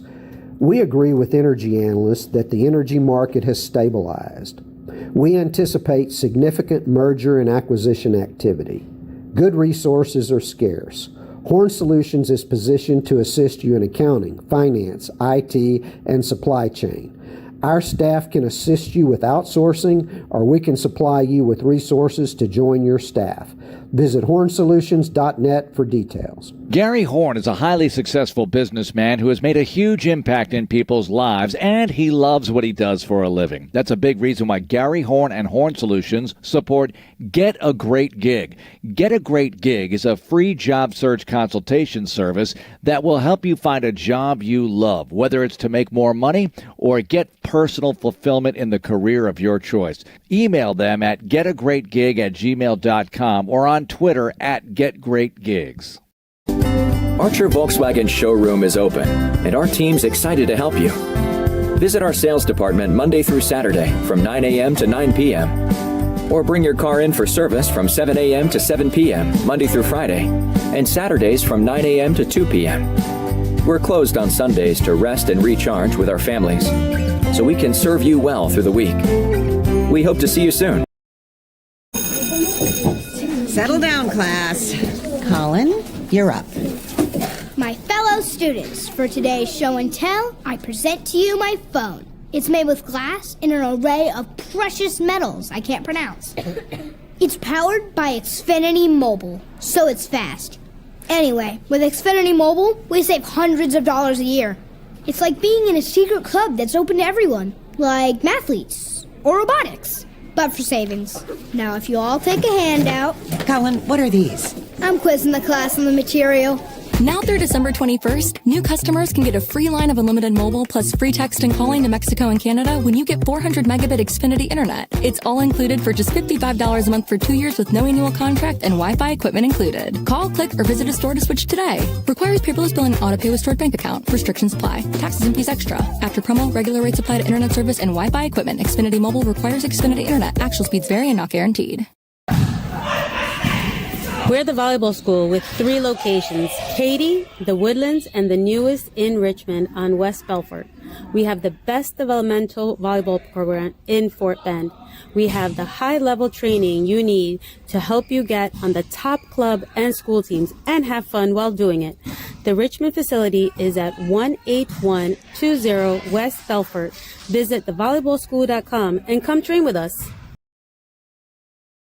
Hey high schoolers, are you interested in a career in sports media? Vype can help. Launched in 2017, our Vype U Ambassador Program is a one-of-a-kind educational scholarship program that offers high school students a chance to gain hands-on experience in the sports media field. Vype U also gives students a platform to build their portfolio of creative work under the guidance of Vype's seasoned professionals. From covering games to publishing photos, writing articles, and conducting on-camera interviews, each Vype U ambassador receives an immersive experience geared toward their interests while promoting their own school and preparing them for their future. Email info@vypemedia.com to find out more about Vype U today. Welcome back. Roger Smith along with Patrick Kinnick on VypeFortBend.com here at Mercer Stadium, and the Austin Band is just about to entertain us, but we're going to talk about a few things, and we might stop and turn up the microphone. We really like to hear the band. Don't like to hear third down. sound, but we do like to hear the band. So I'm just writing a text or two to see if we can get a couple of scores from around the Houston area, although there are not all that many scores to report on a Thursday night when you get late into the season. All right, so we want to encourage you, do not miss H-Town High School Sports. It is hosted by our good friend Todd Freed, and it comes on Saturday nights at 10 p.m. on CW39. If you got something else to do at 10 o'clock on a Saturday night, no worries. Just set your DVR. And, even if you forget to now, ladies and gentlemen, if you forget to set your DVR, there's no big deal then. If you missed that program on Saturday night and you fail to record it, they will show it again several times during the week on Space City Sports Network, which is the same place that you watch Astros and Rockets regular season games. And if you're a high school sports junkie like me, you can watch Chevy Inside High School Sports tonight on Channel 11. Not tonight. It'll be Saturday night on Channel 11 at 11. So that should be pretty easy to remember. Host Matt Musel. Man, that guy's been around a long time, hasn't he, Patrick? Well, Matt Musel has highlights from all over Greater Houston, both football and volleyball. So now that the band is playing, I will turn it up. Doesn't sound like they're playing anything yet, Patrick. I don't hear them yet. yet. They're facing the other way. Yeah, they turn toward their own fans, which that makes sense. All right, so should I tell the story? I mean, it's a 28-minute halftime. Well, just say yes. I mean, what else are we going to do?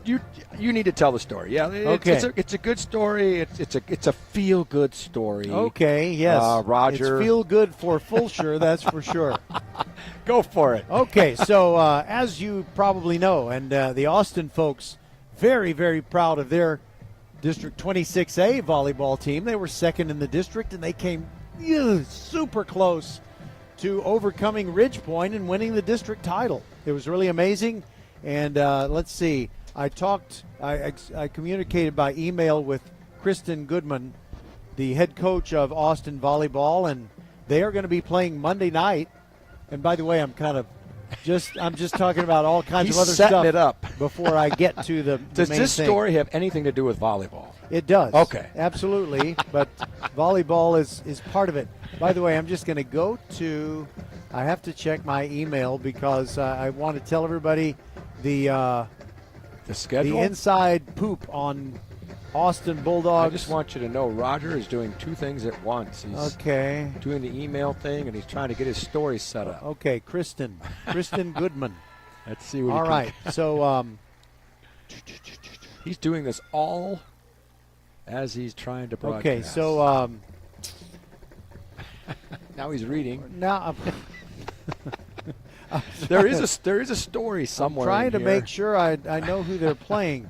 Okay, so they're playing Seven Lakes. Okay. So where will that be played? That will be played at scroll down. Okay. They are going to be playing on Monday night, and I guess it is. Well, it doesn't say where they're playing. I think because they're a higher seed, Austin is second seed in their district. They might be the home Seven team. Lakes is third, so I believe it is going to be played in peaceful bucolic Pheasant Creek in the cracker box-sized Austin gym. Good. And what was I going to say? That's playoff volleyball, everybody. Playoff volleyball getting underway starting Monday. So, well, as you know, Patrick, I've done playoff volleyball I know you before, have. and I'm stunned that there aren't matches on Tuesday night because I figured somebody's going to play Monday, and there will be somebody playing Tuesday, so I wanted to broadcast a Monday night match and then a Tuesday night match. But I don't know if it's a Halloween thing. Maybe some of these coaches and maybe the players have children or siblings who want to enjoy Halloween. Halloween is the 31st. Is on Tuesday. Yes. So there you go. That's it. So you've got it figured out. No and volleyball. there is not a better volleyball support system than Roger Smith. That's I'm telling you what, Roger is all in on these volleyball matches, and it's going to be exciting here at playoff time. That sets your story up nicely, Roger. Okay. What happened? All right, but just want to make sure everybody knows about the matchups. Austin will play Seven Lakes. Ridge Point will play Katy Jordan, and because Ridge Point was the top seed, we're going to broadcast their match. We thought about Fulshire on Monday night, but they are going to be playing a team. It's going to be over in about 20 minutes. I mean, it's going to be a walkover. There's no sense in going all the way to Fulshire. Which was not the case in the story you're about to tell. You are correct. It was not a 20-minute game. It was a very long match. And what about that match, Roger? Great setup. And then Great setup. the after effect.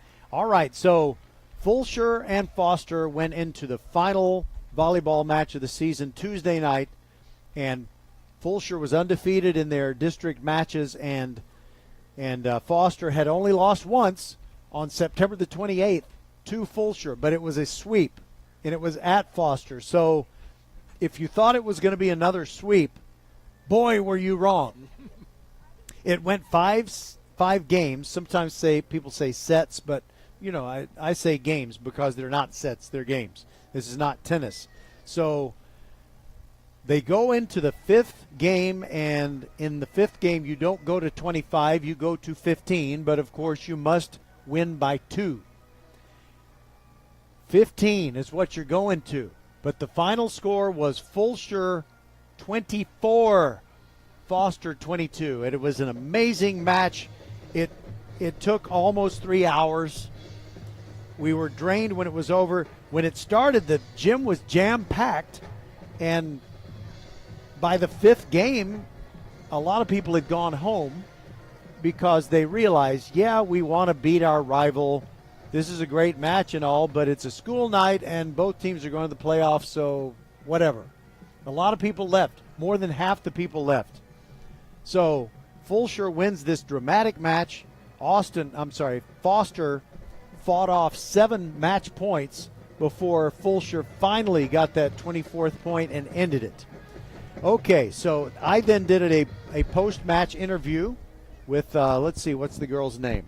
Last name Lopez. I forgot her first name. Can I just interject here a little bit? Sure, anytime. Ladies and gentlemen, we haven't even really got to the story yet.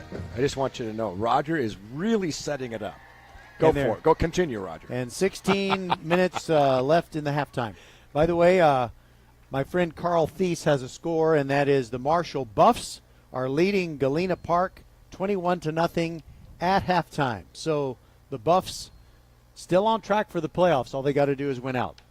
Okay, so I put all my stuff in the wagon. I go out to the parking lot, and by the way, there is construction everywhere, so you have to weave your way to the parking lot. By the time I get in there to put everything in my car, a lot of people have left. There's hardly anybody still there. So I put everything inside, get in the driver's seat, turn on the car, and the tire pressure light is on. So I'm thinking, okay, well, which tire is low? There was no tire that was low. There was one. My right rear tire was flat. Okay. Well, I'm thinking, what do I do now? I mean, this is so flat, you can't drive on it. You're not drivable. Yep. Well, my wife is at home, and she's about to go to sleep, and she has a very important meeting in the morning, and it's at least 30 minutes from our house to Fulshire, and she's never even been to Fulshire High School. And I love my friends way too much to call anybody and say, come get me. Well, so there was only one thing to do, and that is call AAA. My wife and I have been AAA members for a long time, and AAA had never let us down. Are you a AAA member? Yes. Yeah, it's great when they can tow you, they can change your tire, they can air you up, they can give you a jump start, whatever you need. So, ladies and gentlemen, the Stephen F. Austin. That's our friend Mark Sherman, by the way. Yep. And he's got such a great voice, I'm going to turn him down. No, he really does have a great voice. And he's a great Austin dad. His son, Mark, graduated, I think, last year, and he also has a daughter who is still in school, and she is one of the cheerleaders for Austin. Okay, so You know, Fulshear is a burgeoning community. I mean, people are moving in from everywhere. They're going to be a Class 6A school next year. That's not official, but I promise you it's going to happen. They got lots of business there. So I figure at 11 p.m., even on a Tuesday night, you should be able to get service to someone to come over and pump up your tire so you can drive really fast and get some more air in it and then get it, to your home where you have your own little pump. So I waited. It was midnight and nobody's called. So I called this AAA dispatcher back and say, hey, come on, what's going on? Well, they said the first person who said they were going to do it, they've decided they don't want to come do it. So they said that?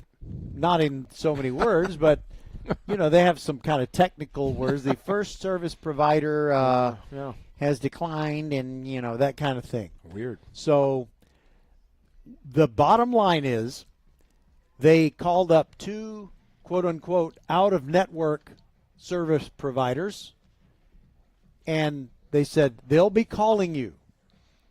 Well, not only did nobody show up, nobody ever called except, the dispatcher called.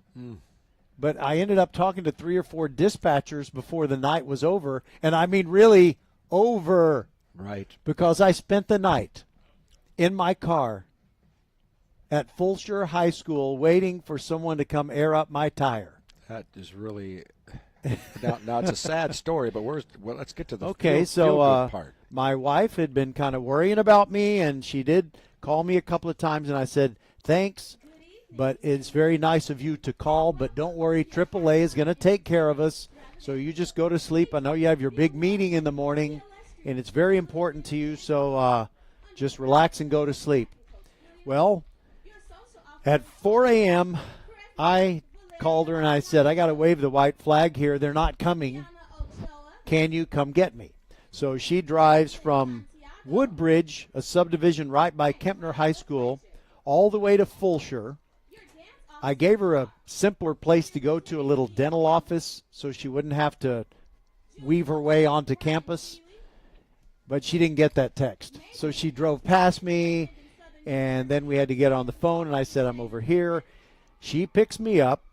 We go to a convenience store and get a can of Fix-A-Flat. It's this, for those of you who don't know, it's this can of aerosol air and foam, and they pump up your tire, and the foam finds the leak and will basically seal it up, and at least temporarily. So we put the Fix-A-Flat in the tire, and then we go to that same gas station, put some more air in the tire, pump it up to 32 pounds. That's as high as the machine would go. And then she follows me back to our home. I unload the car because it's got all this broadcasting gear in it. I have to put it in the garage. Then she follows me to First Tire and Automotive, where I put the key in the night drop. Then we go back to the house. She gets ready to go to school. I drive her to school. And then I go back home, and then I shower, and then I drive myself to my other school. And then at the end of the day, literally the end of the day, yes. Some people use that as a meaningless phrase. So I finish with my school day. I go pick her up. We go back to First Tire and Automotive. And as it turns out, they found the source of the leak. It was a 2-inch roofing nail, and somewhere between my home and Fulshear, I got a nail in my tire. And so by the way, I found out, this is kind of handy information. I had been told that if you put Fix-A-Flat in the tire, they can't possibly repair a leak. Really? They say this is what somebody told me, and it wasn't First Tire and Automotive. It was someone else who said, if you put the Fix-A-Flat in the tire, there's no way that they can fix the leak. They have to replace the tire. But now I think that was a bit of a scam. Because First Tire and Automotive was able to, I guess you maybe kind of sand down the inside of the tire where you can apply the patch or whatever it is. And it worked out great. And now the tire works, and I was not even charged a thing, which is great because I had to pay a lot the last time. I was at First Tire and Automotive for something. Not because they gouge you or anything. They don't. It's just I had a lot that needed to be done. And so I spent the night in a high school gym parking lot because I love to do broadcasts on VypeFortBend.com. And, the things we do for our kids. Well, and again, it's the volleyball. He was dedicated to the volleyball match. The feel-good part of the story, I'll help you here on this, is that Roger is such a considerate husband that he did not want to disturb his wife the night before a big meeting she had. And the other part would be that she was concerned about him and called him a couple of times and eventually came and got him.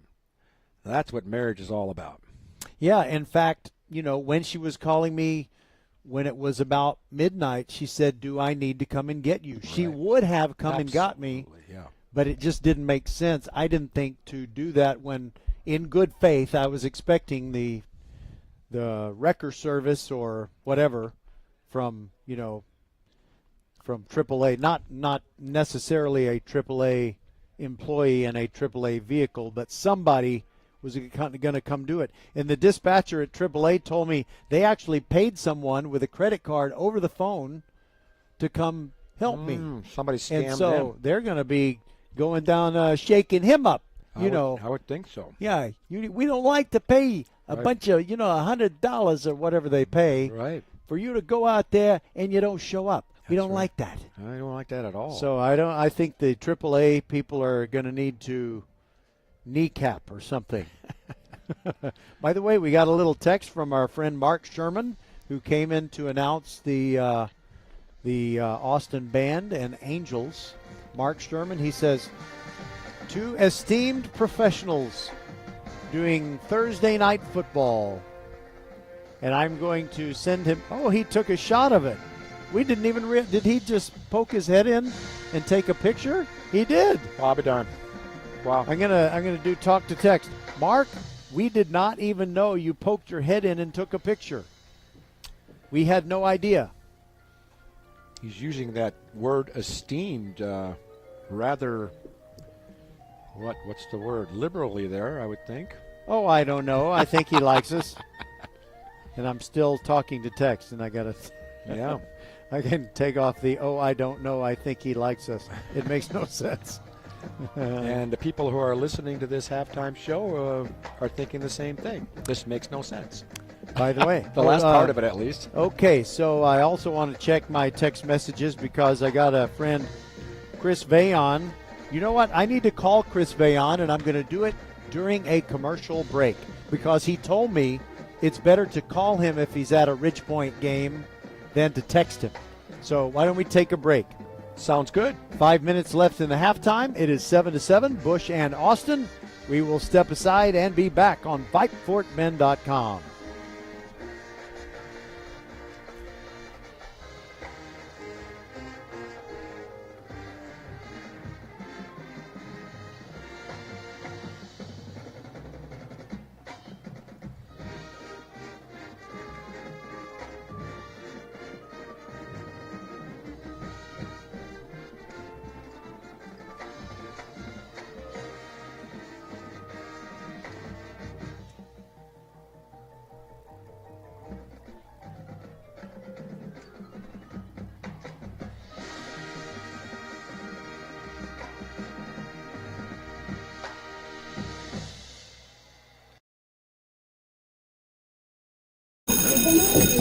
Settle down, class. Colin, you're up. My fellow students, for today's show and tell, I present to you my phone. It's made with glass and an array of precious metals I can't pronounce. It's powered by Xfinity Mobile, so it's fast. Anyway, with Xfinity Mobile, we save hundreds of dollars a year. It's like being in a secret club that's open to everyone, like mathletes or robotics, but for savings. Now, if you all take a handout... Colin, what are these? I'm quizzing the class on the material. Now through December 21st, new customers can get a free line of unlimited mobile plus free text and calling to Mexico and Canada when you get 400 megabit Xfinity internet. It's all included for just $55 a month for 2 years with no annual contract and Wi-Fi equipment included. Call, click, or visit a store to switch today. Requires paperless billing and auto-pay with stored bank account. Restrictions apply. Taxes and fees extra. After promo, regular rates apply to internet service and Wi-Fi equipment. Xfinity Mobile requires Xfinity internet. Actual speeds vary and not guaranteed. First Tire and Automotive puts you first. Family owned and operated for over 25 years, helping drivers in Sugar Land and Katy. Hit the road with confidence and save big. Clear vision ahead. Buy one wiper blade and get the second one free. Smooth riders, bigger savings. Get $100 off when you purchase and install 4 struts and shocks. Stay on the right path. Free alignment with the purchase of 4 selected tires, installation, and road hazard. Check out the website firsttireandauto.com for details and restrictions. Remember to book your appointment too. Get to one of First Tire and Automotive's 4 convenient locations in Sugar Land and Cinco Ranch. firsttireandauto.com. Archer Volkswagen showroom is open, and our team's excited to help you. Visit our sales department Monday through Saturday from 9 a.m. to 9 p.m. Or bring your car in for service from 7 a.m. to 7 p.m. Monday through Friday, and Saturdays from 9 a.m. to 2 p.m. We're closed on Sundays to rest and recharge with our families, so we can serve you well through the week. We hope to see you soon. Hello, I'm Gary Horn with Horn Solutions. We agree with energy analysts that the energy market has stabilized. We anticipate significant merger and acquisition activity. Good resources are scarce. Horn Solutions is positioned to assist you in accounting, finance, IT, and supply chain. Our staff can assist you with outsourcing, or we can supply you with resources to join your staff. Visit hornsolutions.net for details. Gary Horn is a highly successful businessman who has made a huge impact in people's lives, and he loves what he does for a living. That's a big reason why Gary Horn and Horn Solutions support Get a Great Gig. Get a Great Gig is a free job search consultation service that will help you find a job you love, whether it's to make more money or get personal fulfillment in the career of your choice. Email them at getagreatgig@gmail.com or on Twitter at getgreatgigs. We're the volleyball school with 3 locations, Katy, the Woodlands, and the newest in Richmond on West Belfort. We have the best developmental volleyball program in Fort Bend. We have the high-level training you need to help you get on the top club and school teams and have fun while doing it. The Richmond facility is at 18120 West Belfort. Visit thevolleyballschool.com and come train with us. Hey high schoolers, are you interested in a career in sports media? Vype can help. Launched in 2017, our Vype U Ambassador Program is a one-of-a-kind educational scholarship program that offers high school students a chance to gain hands-on experience in the sports media field. Vype U also gives students a platform to build their portfolio of creative work under the guidance of Vype's seasoned professionals. From covering games to publishing photos, writing articles, and conducting on-camera interviews, each Vype U ambassador receives an immersive experience geared toward their interests while promoting their own school and preparing them for their future. Email info@vypemedia.com to find out more about Vype U today. Oops, I had turned us all the way down. Now we're back. And Patrick, let's see. Maybe you can help me out with the scoring summary. I know it's going to be very easy because we had 2 touchdowns. So Austin got a touchdown on the 22-yard run by Bishop. I believe that was a 12-yard run for the Austin runner. Or maybe it was 22. Yeah, I think it was 22 yards, and that gave them the 7-0 lead. Well, I thought it was the Bush runner who ran for 22. Well, let's see. I think Austin Bishop went for 12. I think Edwards ran for 22. Okay. I believe. But regardless, they both ran for good yardage. You are correct. 12 yards, Bishop to score the Austin touchdown, and the response by the Bush Broncos was a 22-yard run by Caleb Edwards. So we want to remind everybody about what we're doing this week. Tomorrow night we got a heck of a game. We'll be at Traylor Stadium, and the undefeated Fulshear Chargers are going to be taking on the Manville Mavericks. Now, Fulshear, even if they lose, they're not only going to be in the playoffs, but I think they'll still be the top seed.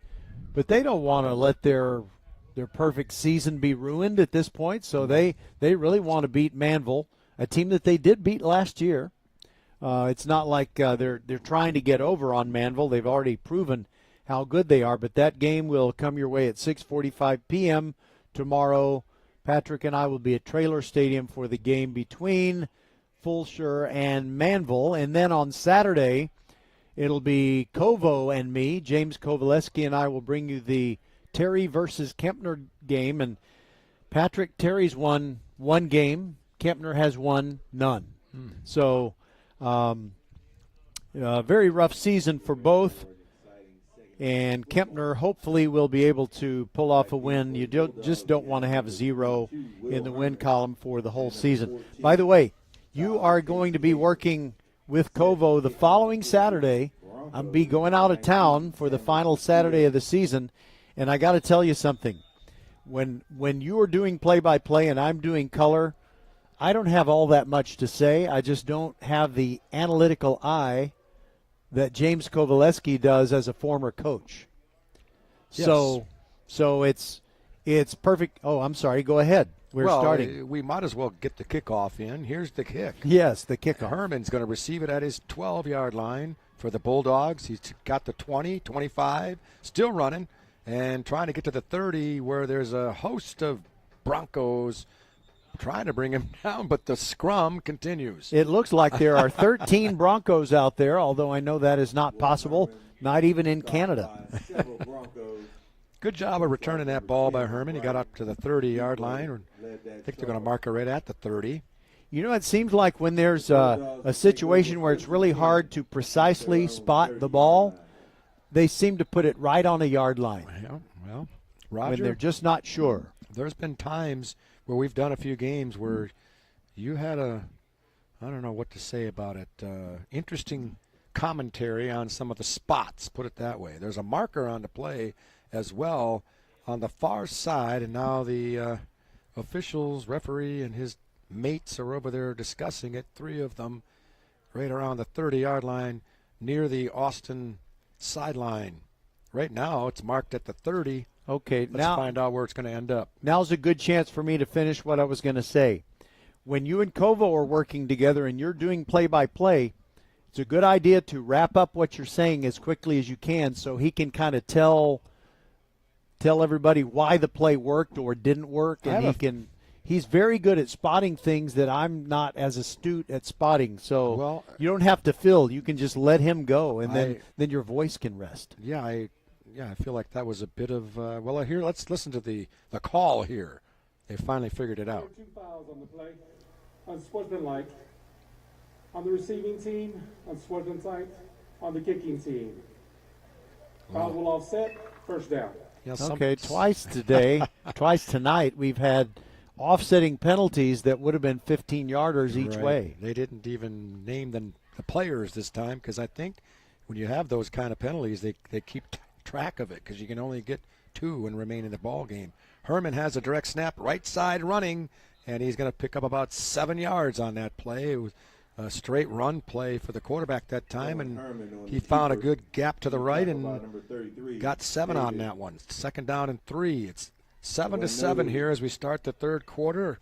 Austin Bulldogs and the Bush Broncos playing a tight one here from Mercer as we start the 3rd quarter. This time it's a handoff. Bishop to the right side, and he's going to get that 1st down beyond the 40. You know what that is? That's a 1st down, right, It's Roger? a 1st down, and you should think of First Tire and Automotive for all your car care needs, including taking 2-inch roofing nails out of your tire.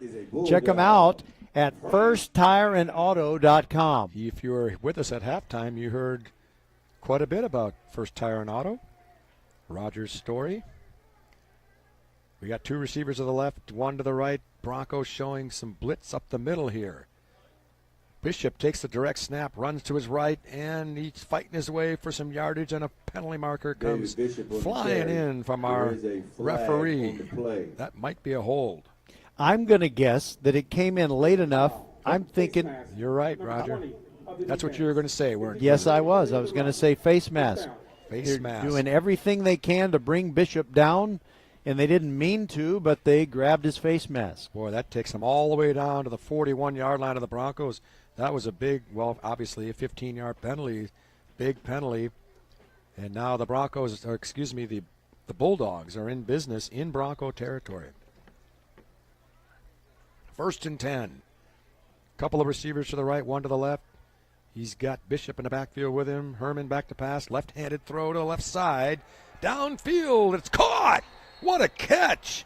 My goodness. Herman's a great pass adjustment complete. there That's by Jack Leach. What a Jack catch Leach. by He was leaping well covered, Jack Leach. but he had a beat on it. That pass play And he hung is in there and another caught that ball and Bulldog. landed at the 12-yard line for a first down. Lofted up there nicely by Herman, but Leach with a great catch.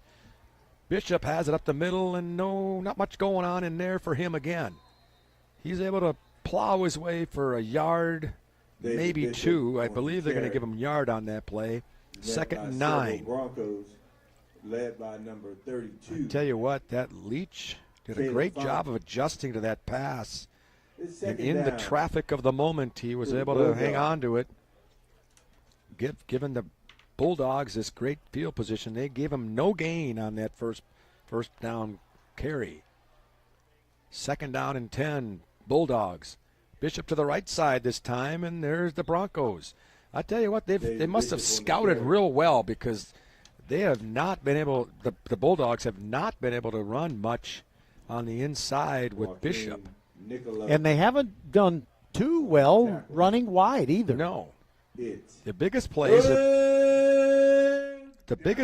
for the Bulldogs tonight have been quarterback draw. 9 yards to go. Couple of run plays. the Bishop had 1 Bulldogs. for 12 for the touchdown, but other than that, their passing game has kind of kept them going. This is going to be a direct snap to Bishop. Student body right, off tackle. He breaks the 10. He's inside the 10 to about the David Bishop 8.5 carry. yard line, where it'll be 4th down and about Tackled 6. by number 9. Are they bringing out the field goal team?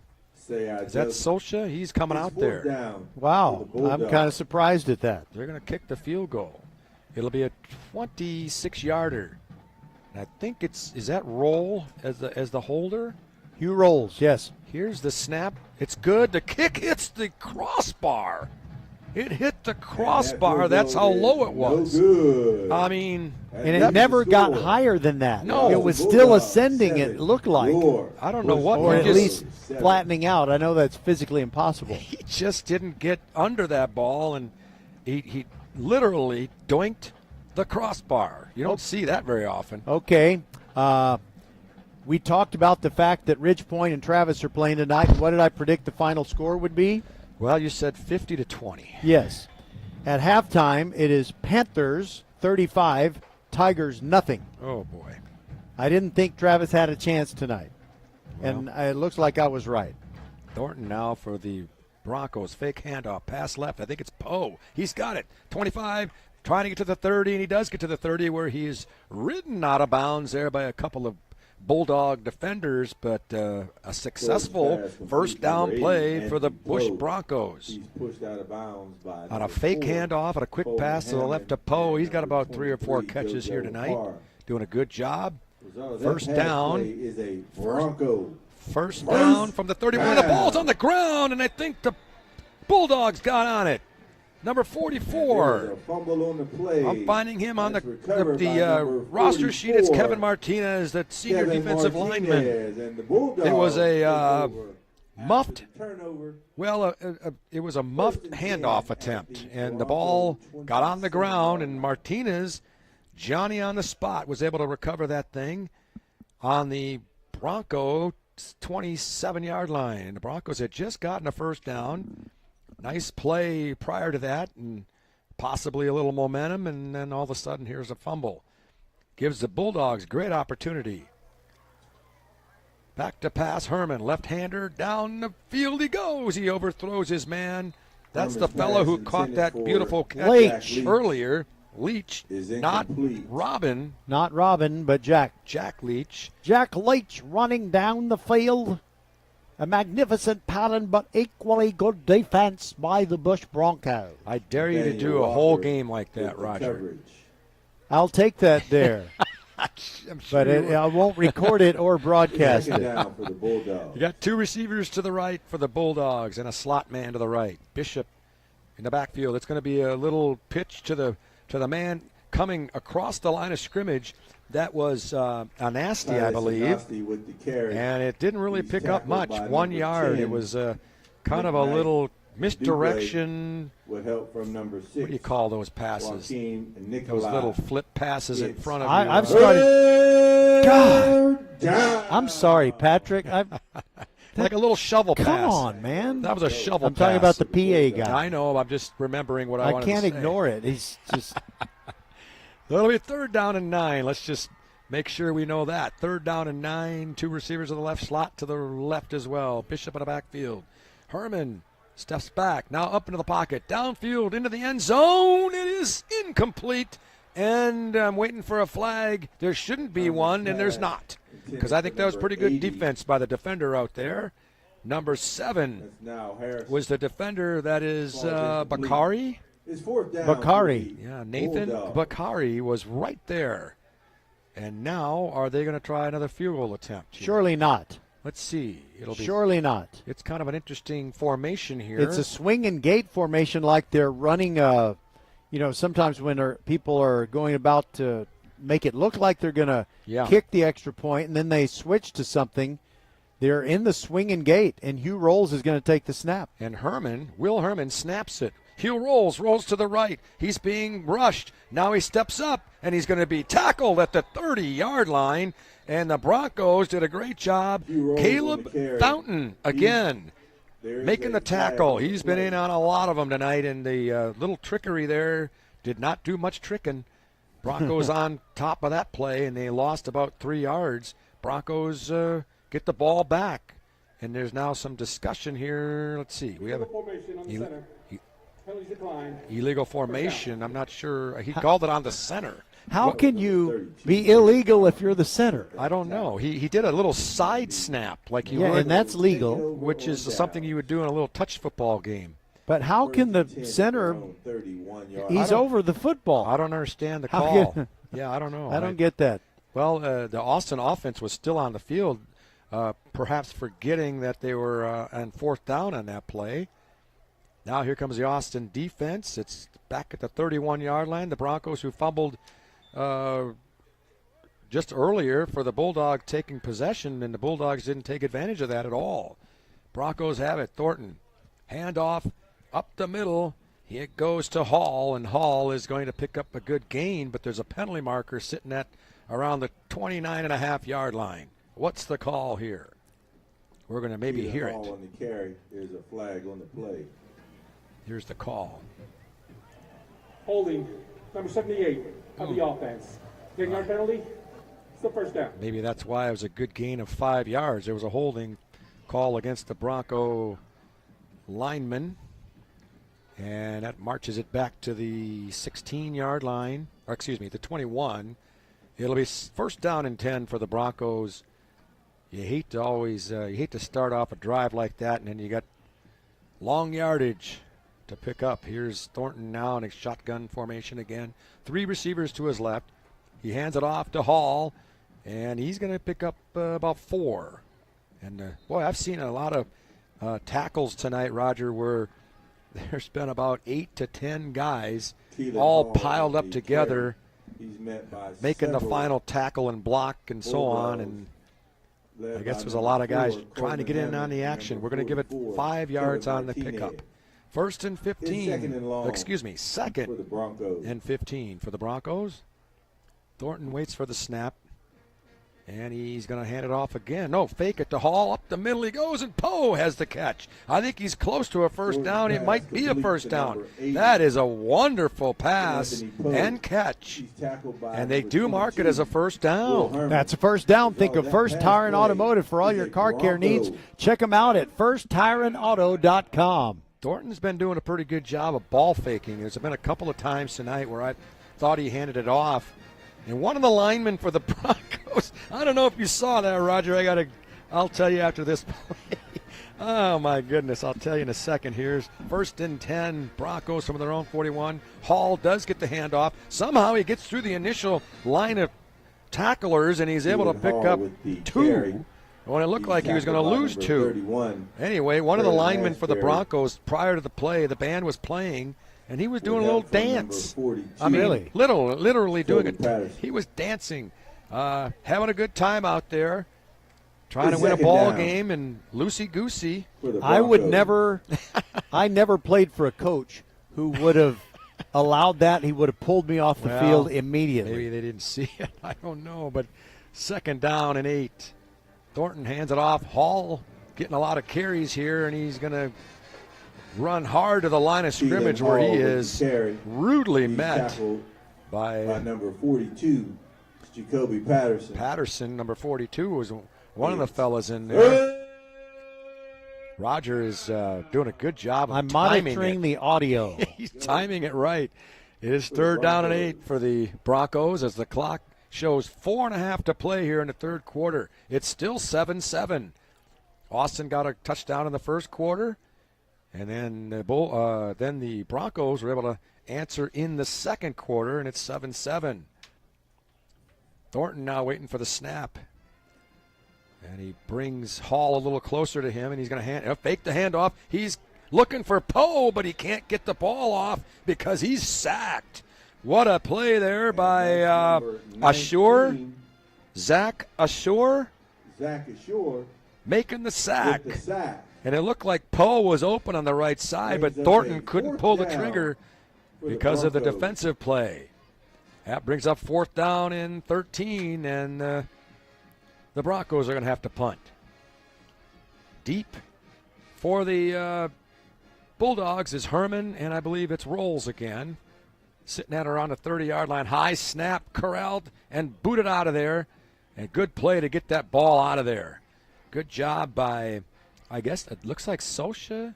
Is that who's kicking that ball? No, it can't be Sosha. Let's see. Looks like there's a 5 in there. Punt is down at it's 15. No, that's I'm looking at the wrong. That's Walker. Nathaniel Walker. I was looking at the wrong roster. I apologize. By the way, 34-yard punt with no return. And in today's high school football, it seems like you don't care if the punt is long. You just don't want it being returned to flip the field or give up a score. Walker did a great job there just getting the snap. 17 of the receiving team. And then there's first down. And there's a penalty. And Roger, did you get was it a hold or they block? said personal foul by Daniel Giocondi of Austin, and that backs it all the way up inside the 15 to the 14. That's a costly penalty. They had the ball sitting right around the 30, or in a good field position. Now they're backed up well in their own territory. It's 3:20 to play here in the 3rd quarter. Here's a running play. Herman takes the snap from the quarterback spot, runs to his right, and he's going to gain maybe 1. I've been very impressed with the Bronco defense here tonight. They've done a pretty good job. Andy. Especially it's 2nd and 9 in the running game. For the Bulldogs. Yeah, they have been playing hard all night. This is a winless team that so badly wants to get a win, and they're right there. It's tied. And the Bulldogs don't want to be that team to let them have it. Herman back to pass. Over the middle, and he overshoots his man. A little wide on that pass. He tried to hit Leach again, coming across the middle, and it was a little bit out of reach for him. 3rd down and 9. It's 2:40. I'm sorry. I couldn't get to the fader. And 9 yards to go. Mercy me. For the Bulldogs. I lost my train of thought here. 3rd and 9. Big play, of course, for both teams, but the Broncos would love to stop them here and get good field position.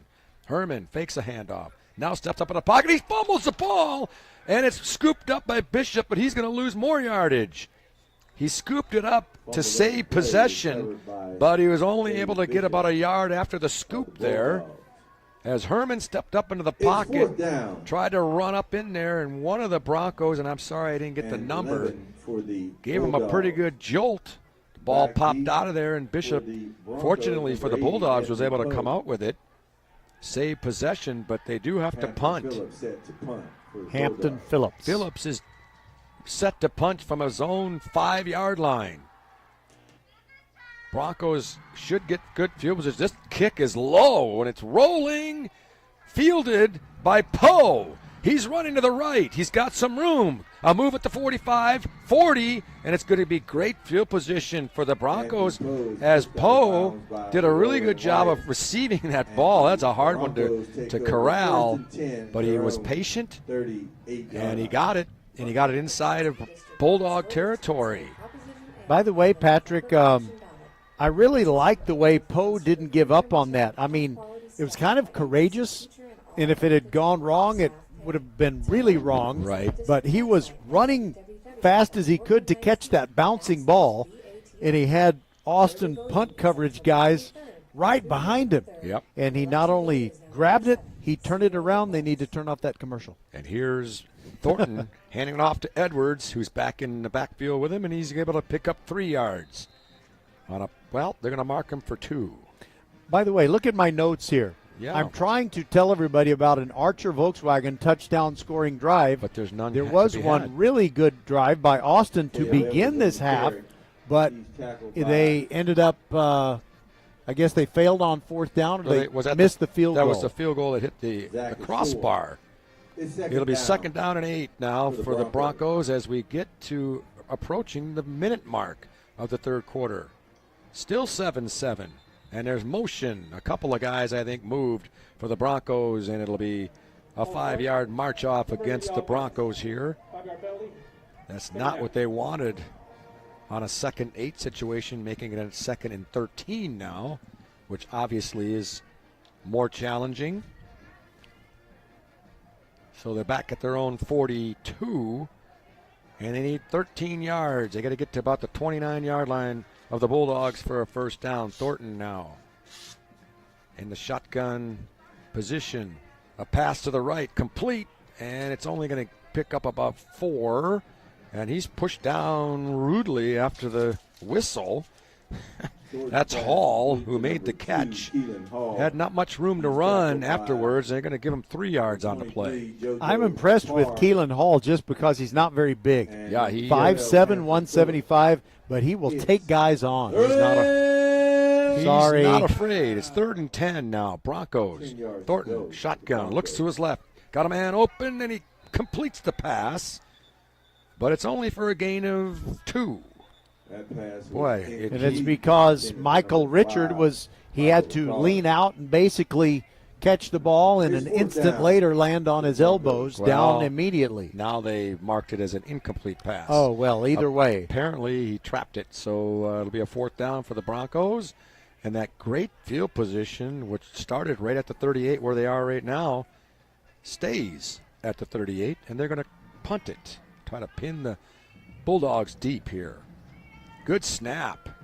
The kick.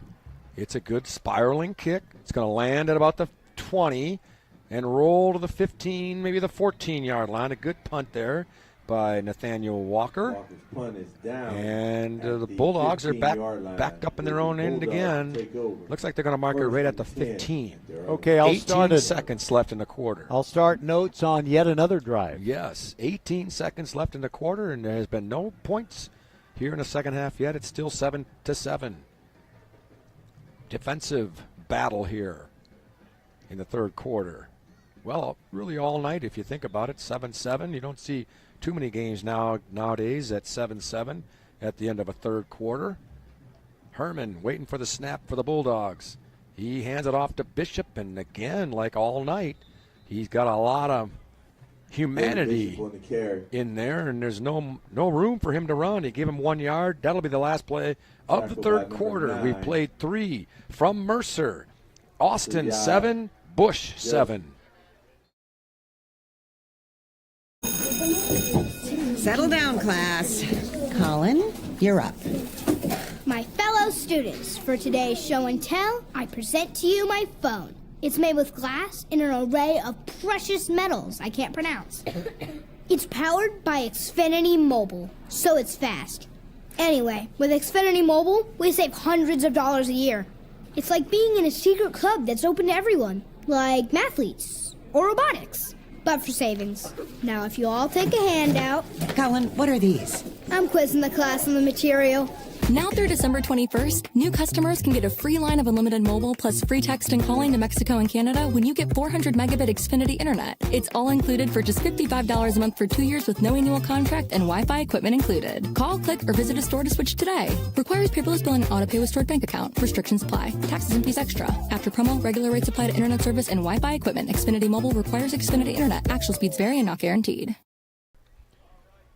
Hey, everybody. Don't miss H-Town High School Sports, hosted by our good friend Todd Freed, Saturday nights, 10 p.m.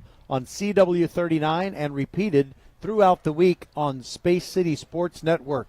So DVR it if you can't watch it when it comes on, but it'll be on several times. CW39, 10 p.m. on Saturday night, then Space City Sports Network several times throughout the week that follows. 2nd down and 9 for the Bulldogs from their own 16. As we start the fourth quarter, it is 7-7. Broncos and Bulldogs fighting it out here. Handoff. Bishop, left side, and again he's having a hard time. He's going to get another yard. Boy, oh boy, he's had a hard night. They kind of brought Anasti in motion and, snapped the ball right when he was in front of the hole where they wanted Bishop to go through. And even with that extra blocking back ahead of him, just not much room. 3rd and 8 now. Herman has Bishop rolling to his right. The snap comes in rolling, and he's got room to the left side. He's got a first down. He's still running, but there's a penalty marker on the play. Another one comes flying in, and the whistle blows as he comes around midfield. He stepped out of bounds, but there's a penalty marker back here at the 17-yard line. It looks like a hold, and much to the chagrin there of no foul on the play now. They pick it up. How does that work, Roger? How does that work? And why is it that the Bulldogs, Aiden Stetcher, looked furious like he was thinking, I got caught holding or something, and they picked up the flag. They said, no, nothing doing. That isn't. What is it here? Say it. No call for something. I don't know. He started to explain it, and then he stopped. Well, it's a big gain. Turns out to be a big gain for Herman. He's back to pass. Down the left side, he's got a man open, and it's going to be incomplete. And here comes a penalty marker flying about 30 yards away comes the penalty marker. And it's going to be interference on the play. And the Bronco defensive player has got his hands out in disbelief. Jack Leach was not really open, but he was looking back at the ball, and the defender really had no choice but just to keep running through him, to prevent a long catch. Yeah, it looked like it probably was interference. We're way up here, and it's on the far side. But nonetheless, first down Bulldogs, and all of a sudden they're in business at the 38-yard line of the Broncos, trying to break the tie here with 11-11 to play in the fourth quarter. Here's Bishop. Finally finds some room. 20. 10, touchdown, Bulldogs. Oh, my goodness. All night he's been having a hard time getting through that hole, and this time they found a big gap. And once he got to the outside, there was nobody there to stop him as Bishop goes 38 yards for the touchdown. With 11 minutes to play here in the ball game, and they were aided by a no penalty marker, a no call, and then a defensive penalty on the interference. Here's the snap. The placement is down, and the kick is good. And we got 11 minutes to play in the ball game. Are you going to give us a summary on that drive, Roger? Yes, that Archer Volkswagen touchdown scoring drive covered 85 yards, although 15 of those yards were because of a pass interference penalty. It consumed 1 minute, 17 seconds. It only took 4 plays, and it was Bishop going in from 38 yards out to put the Bulldogs on top. It is 14-7, and we'll be back after this from Archer Volkswagen. Archer Volkswagen showroom is open, and our team's excited to help you. Visit our sales department Monday through Saturday from 9 a.m. to 9 p.m. Or bring your car in for service from 7 a.m. to 7 p.m. Monday through Friday, and Saturdays from 9 a.m. to 2 p.m. We're closed on Sundays to rest and recharge with our families, so we can serve you well through the week. We hope to see you soon. First Tire and Automotive puts you first. Family owned and operated for over 25 years, helping drivers in Sugar Land and Katy. Hit the road with confidence and save big. Clear vision ahead. Buy one wiper blade and get the second one free. Smooth riders, bigger savings. Get $100 off when you purchase and install 4 struts and shocks. Stay on the right path. Free alignment with the purchase of 4 selected tires, installation, and road hazard. Check out the website firsttireandauto.com for details and restrictions. Remember to book your appointment too. Get to one of First Tire and Automotive's 4 convenient locations in Sugar Land and Cinco Ranch. firsttireandauto.com. Well, the kickoff was fielded by the Broncos, and they did a little razzle-dazzle there. Pass, I believe it was Eakins who fielded it, and then he stopped and passed it back to the right side to Richard, and they didn't fool the Bulldogs. They only got about 2 or 3 more yards, and they start at their own 27-yard line. Looked like there might have been a penalty on the tackle, but evidently everything was legal over there on the far side. Thornton waiting for the snap. Hand off. Hall. And he's going to pick up a nice gain of about 5-6 yards. Keelan Hall. I believe that's him. Let's see. He's a little fella. Yeah, it's Keelan Hall. He runs hard. Let's give him 7 on that first carry. It's second down. Roger had mentioned his tenacity. Here's a snap. Looked like there was going to be a handoff, but it was mishandled, and Thornton just decided to take it himself, and he's able to pick up close to a first down. I think he's going to be a little short. Nope, they got a first down on that. 3 yards on that. First down, Broncos. What does that make you think, Roger? Think of First Tire and Automotive for all your car care needs. Check them out at firsttireandauto.com. Broncos trail 14-7. After that Bulldog drive that just happened, 85-yard drive, Broncos trying to answer here. Thornton, again, shotgun, waiting for the snap. He fakes the handoff to Bishop. Now he's being rushed. Runs to his right. He's got room. 40, 45. He's close to a first down, but I think he's going to be a couple of yards short.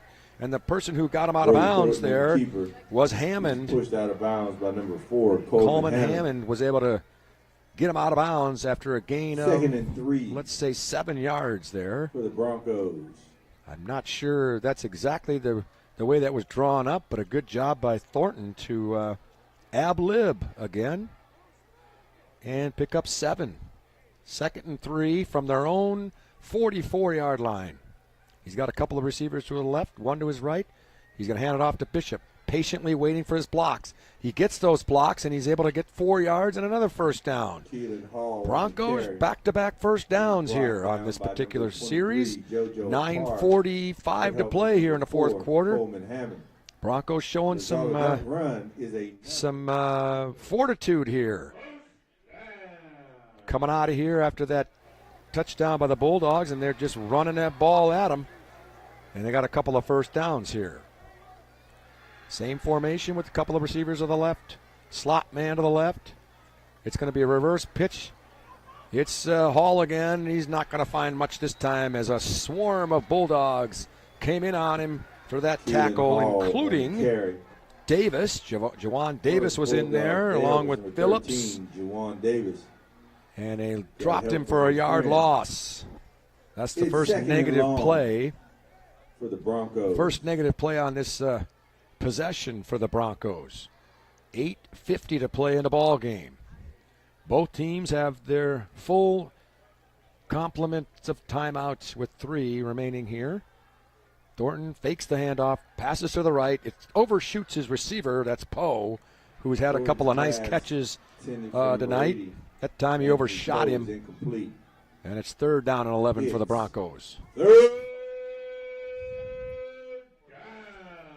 I'm not sure what the on that loud 3rd down call the PA guy here. What is that? I'm not sure what the. You mean why is he doing it? Yeah, what's the purpose? I don't know. I'm not sure. I understand there's certain enthusiasm things and so on, but anyway, it's just a little disruptive to us, I guess.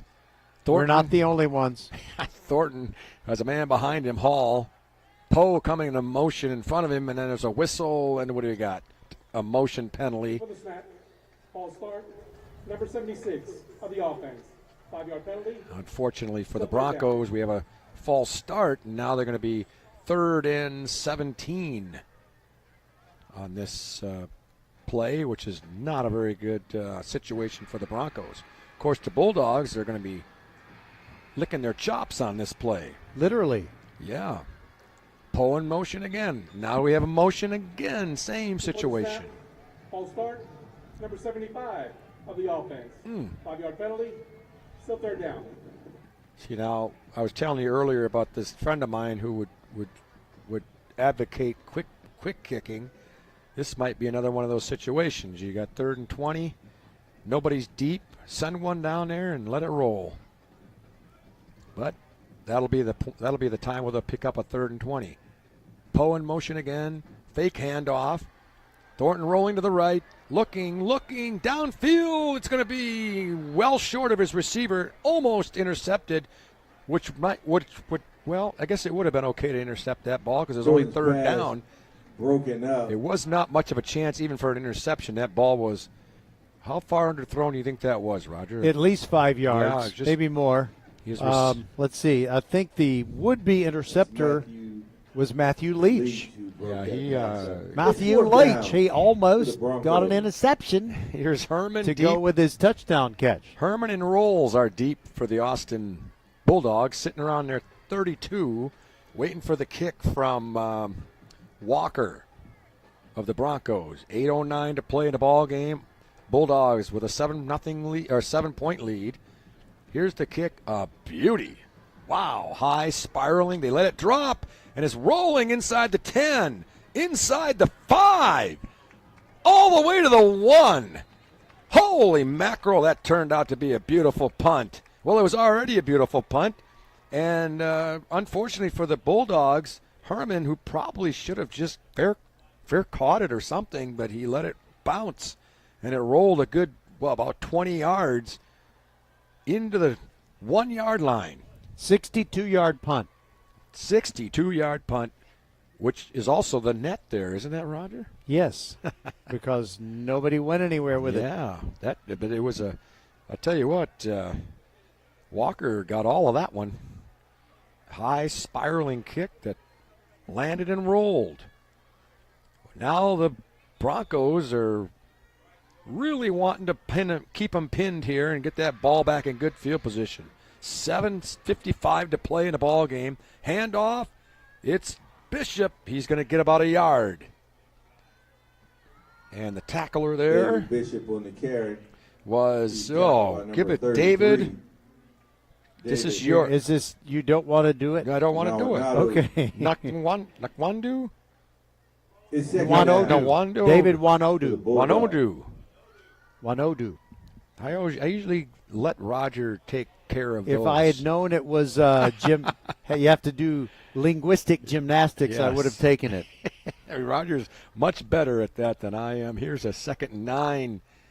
And Herman's going to fake the pass and just run it up there for another yard, and it's going to be 3rd and 8 with 7 minutes to play in a ball game. This is a big play for the Bronco defense. I ask, you got the head coach's son out there. Do you trust him to throw a pass in this situation, or do you play it safe and run the ball? Well, here's a good way to look at it. He's got his quarterback.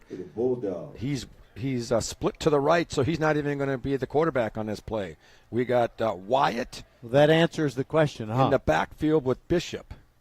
Direct snap. It's going to be a run. He muffs the snap. Did he even call it? Did he get on it or not? There's a pile up at the 1. Who's got it? Broncos had pointed their direction, but that's usually what teams do when there's a fumble. They immediately point, and it's going to be a 4th down. Oh, my goodness. The Bulldogs Would you say they dodged a bullet on that one? I would, except I hate to use cliches. Yeah, I know. Sorry, I'll try not to. What else can we say? They got lucky. They were able to get on that ball. Whatever it was, they got on it at the 2. Almost disaster for the Bulldogs. The football gods have smiled on the mighty Bulldogs. And deep for the Broncos is Poe. He's going to get a kick. He's going to, let's see, the ball's going to land around the 30. Why even go after it? He is going to run after it anyway, and he doesn't get any yardage. That was a little risky, I thought. Well, that was kind of funny in that he ran up to the ball. It had bounced, and he said at the last instant, I'm going to grab this thing. And then as soon as he got his hands on it, he realized that Matthew Acosta was bearing down on him, and he kind of all but took a knee. Yeah, that's right. And then Acosta just kind of grabbed him, and they just kind of it's almost like they came together on the dance floor and stopped. They just comfortably landed at the 30. That's right. 1st and 10. Broncos in business here with 5:40 to play. They're down by 7. They need a touchdown to tie. Poe comes in motion. Little shovel pass and another motion penalty. My 76 of the offense. 3 false start penalties in this fourth quarter. This is early. I don't know what's going on, but this is like preseason stuff where you get this kind of penalty here. And now they're at 1st and 15 from the 35-yard line of the Bulldogs, and now we got a Bulldog out there dancing. I can't believe I've seen a couple of times. I've seen linemen out there dancing to some of this music that's being played by these bands. Ridge Point leads Travis 42-0 after 3 quarters. I appreciate you bringing that score in, Roger. Really? No, I don't appreciate it. Here's Poe in motion. Now rolling to his left. Thornton downfield he goes, and he's going to overshoot his receiver. That's Hall, who was well covered by Will Herman. He was right in his hip pocket, as they say. Sorry for the cliche, Roger. No, that's okay. That's not like dodging a bullet. But 2nd and 15. Brody Thornton, he's a sophomore. He's got a pretty good arm. When he misses, it's usually overthrown because he's just got a strong arm. You forget that he's a sophomore, and I guess I forget. And, boy, he does pretty good for a sophomore, and he's got a bright future ahead of him. You got 2 receivers to his left, 1 to his right. And the snap goes away from him somehow, and he's trying to get on it. I think he did get on it. And so much for that great field position. I think they're calling it 3rd down, even though the Bulldogs are pointing that they have it. Well, it's a loss of 12 on top of the loss of 5 on the false start earlier in this possession. So I may not be a smart man, but I'm pretty sure it's 3rd down and 27. Good job. Good job, Forrest. It'll be 3rd and 27. They were at the 30, 1st and 10, and long in great position to get in there for a possible touchdown or at least a field goal. They need a penalty to bail them out right here. That's what they need. Now it's 3rd and 27, and they might end up punting again to pin the Bulldogs deep, and now they have to call timeout with 4:44 to play here in the ball game. They may wish that they had not called that timeout. All right, we'll take it with them. 14-7 Bulldogs. First Tire and Automotive puts you first. Family owned and operated for over 25 years, helping drivers in Sugar Land and Katy. Hit the road with confidence and save big. Clear vision ahead. Buy 1 wiper blade and get the second one free. Smooth riders, bigger savings. Get $100 off when you purchase and install 4 struts and shocks. Stay on the right path. Free alignment with the purchase of 4 selected tires, installation, and road hazard. Check out the website firsttireandauto.com for details and restrictions. Remember to book your appointment too. Get to one of First Tire and Automotive's 4 convenient locations in Sugar Land and Cinco Ranch. FirstTireandAuto.com. Back at Mercer Stadium. 4:44 to play here in the fourth quarter. Bulldogs lead the Broncos 14-7, and the Broncos are in a precarious situation. 3rd and 27. Thornton back to pass, steps up in the pocket, rolls to his right. Downfield he goes, and he overshoots his receiver. He had him. It looked like Michael Richard or Richard was open. Had he put it in there, he might have been able to get that first It's down, but he fourth overshot down him. And as Roger said, Broncos. a lot of his passes have been overthrown. He's got a pretty good arm. He just got to, I don't know, what do you say? He doesn't know his own strength. Or something like that. He's got to get a little of the accuracy back into it. Maybe he's got to get one of those tires and hang it from a branch, a rope, and throw balls through a tire. Here's a low line drive kick that's going to fall at about the 20 and roll inside the 10, again inside the 5, maybe the 3. Boy, oh boy. 2 3/4 yard line. He really has pinned them Walker's twice punted deep. down at the 3-yard line. Wow. where the They still have a Bulldogs will take chance, over. First do the and Broncos. 10, They're going to have to their own stop them 3-yard here. line. It's tough to be the Bulldogs when you're in this position because their running game has not been overly effective tonight. They've had a couple of good runs, including a 12-yard touchdown run and a 38-yard touchdown run. But between all that, not a whole lot of running room for Bishop. They're at their own 3, are the Bulldogs. Broncos trail by 7, and they need the ball back.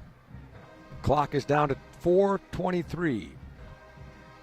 Bronco band putting it out there. Here's a handoff. Bishop again, and he's going to get across the 5 to about the 7. David Bishop That's on the not a carry. bad run considering. Last time they were down deep, they were really had a hard time getting out of there, including they had a fumble that they got on. Inodu led It'll be the second charge down of and Broncos. 7 It's second down for the Bulldogs. for the Bulldogs. If they get a first down or two, they could salt it away. I'm sorry to say that. Is that a cliche too? Salt it away? It's okay. All right. I got to make sure I should write them down and let Roger check off the ones he's okay with. I like to say put it to bed. Put it to bed, yeah. Herman now shotgun. He's going to hand it off to Bishop again, and I think he got back to the line of scrimmage. I don't think it's necessary to call a timeout here either, Roger, would you, at this time? Not 3? yet, no. Yeah, I think they still have. Now, the next series, if they get a first down, they might want to start calling timeout. But no gain. It'll be 3rd down and 7, and Roger took care of the sound system on that one. Good job. 6 yards to go for the Bulldogs. They're sitting at their own 7-yard line of the Bulldogs. It's about 3rd and 6.5 or so. And it's going to be a direct snap to Bishop again, I think. Direct snap, left side, finds a little bit of room, and he's going to be close to a first down. I think he's going to be short by maybe a yard. He found a crease that time, and, well, they gave him the first down. What? It looked like he was a full yard short. But at least half a yard. But he is at the 13, and I think the drive did start at the 3, so it must have been pretty good. It looked like it could have maybe measured that, but I guess they see it. Obviously, they see it a lot better than we do. It'll be first down for the Bulldogs. Sometimes I don't think they see it better than we do. Oh, my goodness. I mean, when you're up top, sometimes you can see things that you can't see when you're at ground level. Except that we don't have the angle. That's the thing. Sometimes that yard marker looks at a certain spot, and it may not be quite where we think it is. Now there's a whistle. And a timeout.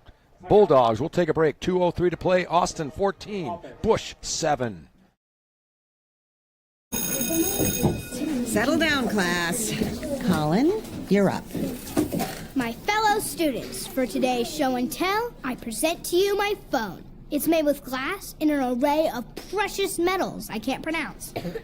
It's powered by Xfinity Mobile, so it's fast. Anyway, with Xfinity Mobile, we save hundreds of dollars a year.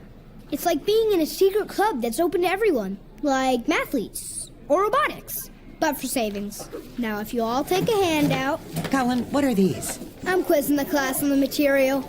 Now through December 21st, new customers can get a free line of unlimited mobile plus free text and calling to Mexico and Canada when you get 400 megabit Xfinity internet. It's all included for just $55 a month for 2 years with no annual contract and Wi-Fi equipment included. Call, click, or visit a store to switch today. Requires paperless bill and auto pay with stored bank account. Restrictions apply. Taxes and fees extra. After promo, regular rates apply to internet service and Wi-Fi equipment. Xfinity Mobile requires Xfinity internet. Actual speeds vary and not guaranteed. Sorry we missed that play. Here's Patrick to summarize it. Well, it was Bishop on a run, and he lost 2 yards, and now the Broncos call their second timeout after that 2-yard loss. The only chance the Broncos really have right now is to stop them and then call one more timeout. They could get the ball back at around the minute mark, I guess, somewhere in there. Now, if the Bulldogs get a first down, which is going to be tough right now, they're 2nd and 12. But if they would happen to get a first down, that would pretty much, what did you say, put it to bed? Put it to bed. Yeah. That's what, when I was in the TV news business, you know, you'd be producing the newscast and you'd write all the scripts out and get everything, all the video was edited, and you'd say, we put it to bed. There you go. So you're ready to do the news. Of course, in today's world, I think there's so many live shots. Nothing is ever truly put to bed like it was back in the 80s. All those in Abilene, Texas. Yeah, all those years ago, right, Roger? All those years ago. I remember watching the late news back in the day, and after the news was over, we'd hear the Tonight Show band start up. Here's the handoff, or the direct snap, I should say, and it's going to be a gain of a couple, but it's going to be another timeout for the Broncos just before this 3rd and 10. We'll take a short break. 14-7 Bulldogs. First Tire and Automotive puts you first. Family owned and operated for over 25 years, helping drivers in Sugar Land and Katy. Hit the road with confidence and save big. Clear vision ahead. Buy one wiper blade and get the second one free. Smooth riders, bigger savings. Get $100 off when you purchase and install 4 struts and shocks. Stay on the right path. Free alignment with the purchase of 4 selected tires, installation, and road hazard. Check out the website firsttireandauto.com for details and restrictions. Remember to book your appointment too. Get to one of First Tire and Automotive's 4 convenient locations in Sugar Land and Cinco Ranch. firsttireandauto.com. We're back at Mercer Stadium. Minute 44 to play. It's been a highly competitive game. 14-7. The Bulldogs lead the Broncos, and the difference is that 85-yard drive that the Bulldogs were able to pull off. I guess it was early in the fourth quarter, right, Roger? Yeah, 38-yard run by Bishop. And they've been able to hang on to that for the remainder of the quarter so far. It's 3rd and 10 for the Bulldogs. Broncos need a stop. Direct snap. Bishop trying to get outside. He finds a crease, but he can't get too far from there. He's only going to get to the 15, maybe the 16. Now they're going to let the clock run as far down as they can. 37 on the play clock. A minute 30 to play in the ball game. So several Broncos led Broncos by number 20. will get the ball again Anakim somewhere Andy around the minute mark, a little is less than a down minute. for the Bulldogs. Now, will the Bulldogs let it go all the way down and then call timeout? I think that's what they're going to do. The clock is winding the play clock down to 15, and they're all just standing, none of them in any kind of position. They're just looking at the sideline. I believe they're going to take the timeout with a second left on the play clock, and then they'll boot it away. And there's your timeout. They used their, let's see, that's their second timeout, so there's one timeout left for the Bulldogs. They hope they won't need that. No timeouts left for the Bush Broncos. Roger, what do you do if you're the Broncos with 54 seconds to play at a ball game? Well, waiting for a punt. You need, Brody Thornton has a strong arm. He's going to be able to chunk it down the field near the goal line when they get down to that point. But you got to maybe, if you're an offensive lineman for Bush, you hold but don't get caught. Oh, and that gives your receivers a little bit more time to get open deep. And the other thing that they've had trouble with here in the later part of the game here, no motion penalties. They had a couple of motion penalties that have cost them. Poe is deep. Do you go for the block here? Yes. They're going to, let's see what they do. They're looking like they're going to Head in there heavy. Now it's going to be a roll to the right and a, what do they call that? Rugby-style kick, and he booted it right out of bounds. He almost hit one of the Bush dance team members. Wow. It was probably a pretty good idea. Justin Socha rolling to the right. Looked like he might even try for the running for the first down. Then he at the llast moment tried to boot it. I can't even imagine where they're going to mark it. They're going to mark it at the 22. The Broncos at the 23-yard line. Holy 7-yard punt. Wow. Well, I don't know if the rugby style thing was something they meant to do or not. You know, we broadcasted a Saturday game between Austin and Travis, and he did that a couple of times. Trips and to it the didn't right. work. It didn't work that time. Trips to the right. Thornton waiting for the snap. He's got Hall in the backfield with him. Downfield, he looks to the end zone. He's got a man open. Oh, it's through his hands. Oh, my goodness. He had a chance for that one. That was number 5, Richard or Richard? Richard. It's Richard. Earlier, I was informed to name him Richard. I've changed my mind. No. Michael Ricard. And I always follow the directions of Roger. That's the road to you know where. And if he wants me to change it, then I'll change it. For the Broncos. Anyway, pretty good pass there by Thornton, and looked like Richard could have had it. It might have been tipped at the end. Again, trips to the right. Thornton rolling to his right. Looks down, short pass. He should get out of bounds, and he does. And that person who did that, we don't know who it is because he's number 88, isn't he? No, that's Poe. Poe, never mind. That's never Poe. mind. Never mind, sorry. This time pushed out of bounds. It's third down. This time now it's second down, third down and 8. And that time Thornton just took what he could. And he's still got 33 seconds. There's still plenty of time here, but they've got to either score or get a first down. And he's got trips to the left this time as the ball is sitting on the right hash. Hall's in the backfield with him to his left. Thornton back to pass. Got time, steps up. He's wrapped up, throws it, and it's incomplete. He just got rid of it just in time to avoid the sack. Had it been a sack, the clock would still be running right now. And that's a pretty important situation because now the Broncos have a little time to at least collect their thoughts. And it's fourth down and 8. Obviously, this is the play of the game. If they get it, a first down, that'll give them another chance. Bulldogs stop them. They got the victory pretty much in hand, unless there's some miraculous, freaky play at the end. But things like that have been known to happen. Absolutely. Thornton now with 3 receivers to his left, 1 to the right. He steps up into the pocket, makes the pass complete. It's Poe. He's at the 10. That's a first down. The clock will stop to let it set up. If you're the Broncos here, you want to probably down this ball. You still got plenty of time for some more plays. Ball sitting at the 10. Are they going to clock it? Clock running. And they do. 16 seconds remaining in the ball game. Roger? Those of you who remember that Colorado game from, I think, 1990, it is now second and goal because he clocked the ball.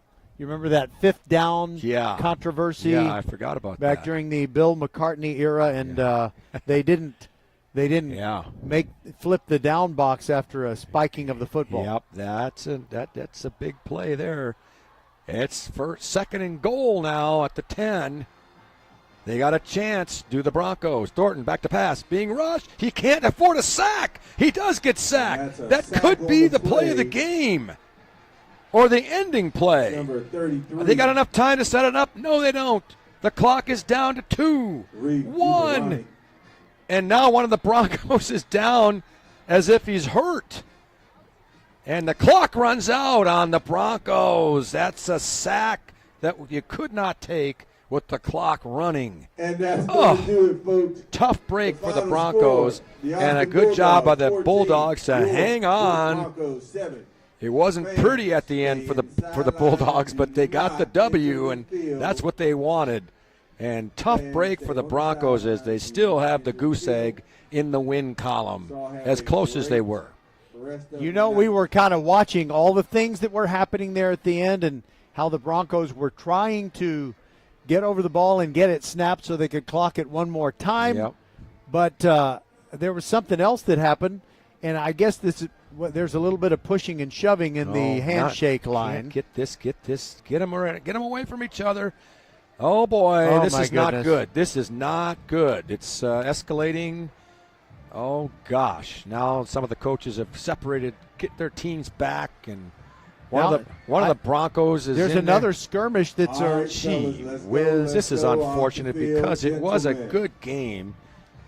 Now one of the spectators is coming in. One of the Broncos. You got to be kidding me. Oh, my goodness. This is not a good thing. Unless it's a player who's just not suiting up. I don't know. But, just unfortunate.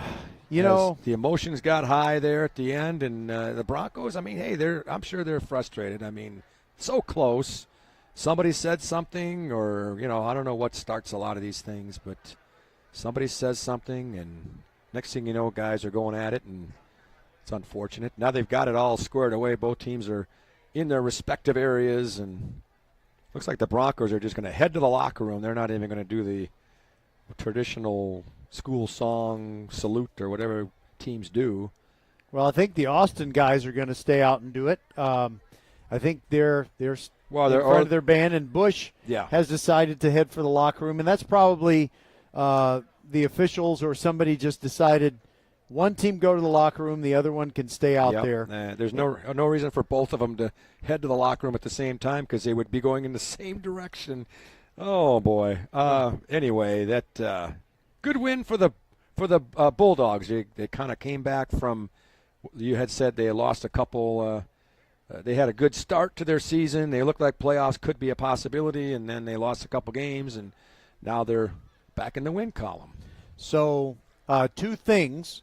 Number one, we saw the Broncos trying to get in position. They didn't have a timeout. You knew right away, and you said it, that they just don't have time, but they were trying. Right. And they're a young team, and I noticed that one of their offensive linemen had gone over there and lay on top of an Austin player. I don't know why he did that. Yeah, why did you do that? You're taking up time. It's almost like he was in the reverse mindset that he wanted the time to go off, but he forgot that he didn't want the time to go off. Now, I think that's kind of weaselly. If Right. Let's say you are the team that wants to delay things and keep people from lining up. I don't really like that kind of play where you lay on top of someone. Yeah. Actually, it's lie if I'm going to use the proper grammar. Okay, but the other thing is, when I see something like that break out at the end of the game, I know emotions are high, very frustrated on the Bush side. They got to the 10-yard line and could not get it into the end zone. But whatever happened to the skill of being able to ignore people who say something to you? Well, if somebody says something to try to provoke you, it's just a good idea to learn the skill of ignoring someone and not having to say something back. You know what another good skill is? Don't say something to begin with. Well, there's you know that what I'm saying? too. I mean, there's that such too. a thing as being a gracious winner. Just humility and all that. And I've never been a big fan of taunting and in-your-face kind of stuff. And obviously, not all players do that, but there's just a fair amount. There's a certain amount of them that do, and it's unfortunate. So, but anyway, it was a pretty good ball game. 14-7 final score. It was very competitive. It was anybody's game really up to the end, and it was fun. And I feel bad for Broncos, but it's good for the Bulldogs. They were coming out on top and getting back on the win column. Okay, so we can kind of set the seeding in District 26A right now. Ridgepoint, undefeated. They are the number 1 seed. Hightower with only 1 loss, and that was to Ridgepoint. So they are the 2nd seed. Then you have George Ranch, which beat Travis. And Travis losing tonight to Ridgepoint does mean that they will definitely be the 4 seed. And I guess they're going to have to play the Katy Tigers more than likely, although it's not a 100% certain thing because of Patrick's favorite topic, playoff division assignments in Class 6A, where you don't know which division you'll be in until you've got 4 playoff qualifiers in your district. And I know we better wrap this up here. Yeah, let's Patrick. wrap it up. I'll let you wrap it up. Roger, we'll see you tomorrow from Trailer. That's right. Trailer Stadium. It'll be Fulsher taking on Manville. For Patrick Kinnick, Merle Bertrand, Les Clary, Suna Venkat, Bob McKay, and everyone who is on the VypeFortBend.com team. Also James Kovaleski providing us some scores from over on the Katy side. Thank you for being with us. Our final score, 14-7. Austin defeats Bush. And we will talk to you at 6:45 tomorrow night for the game between Fulsher and Manville. Good night, everybody, and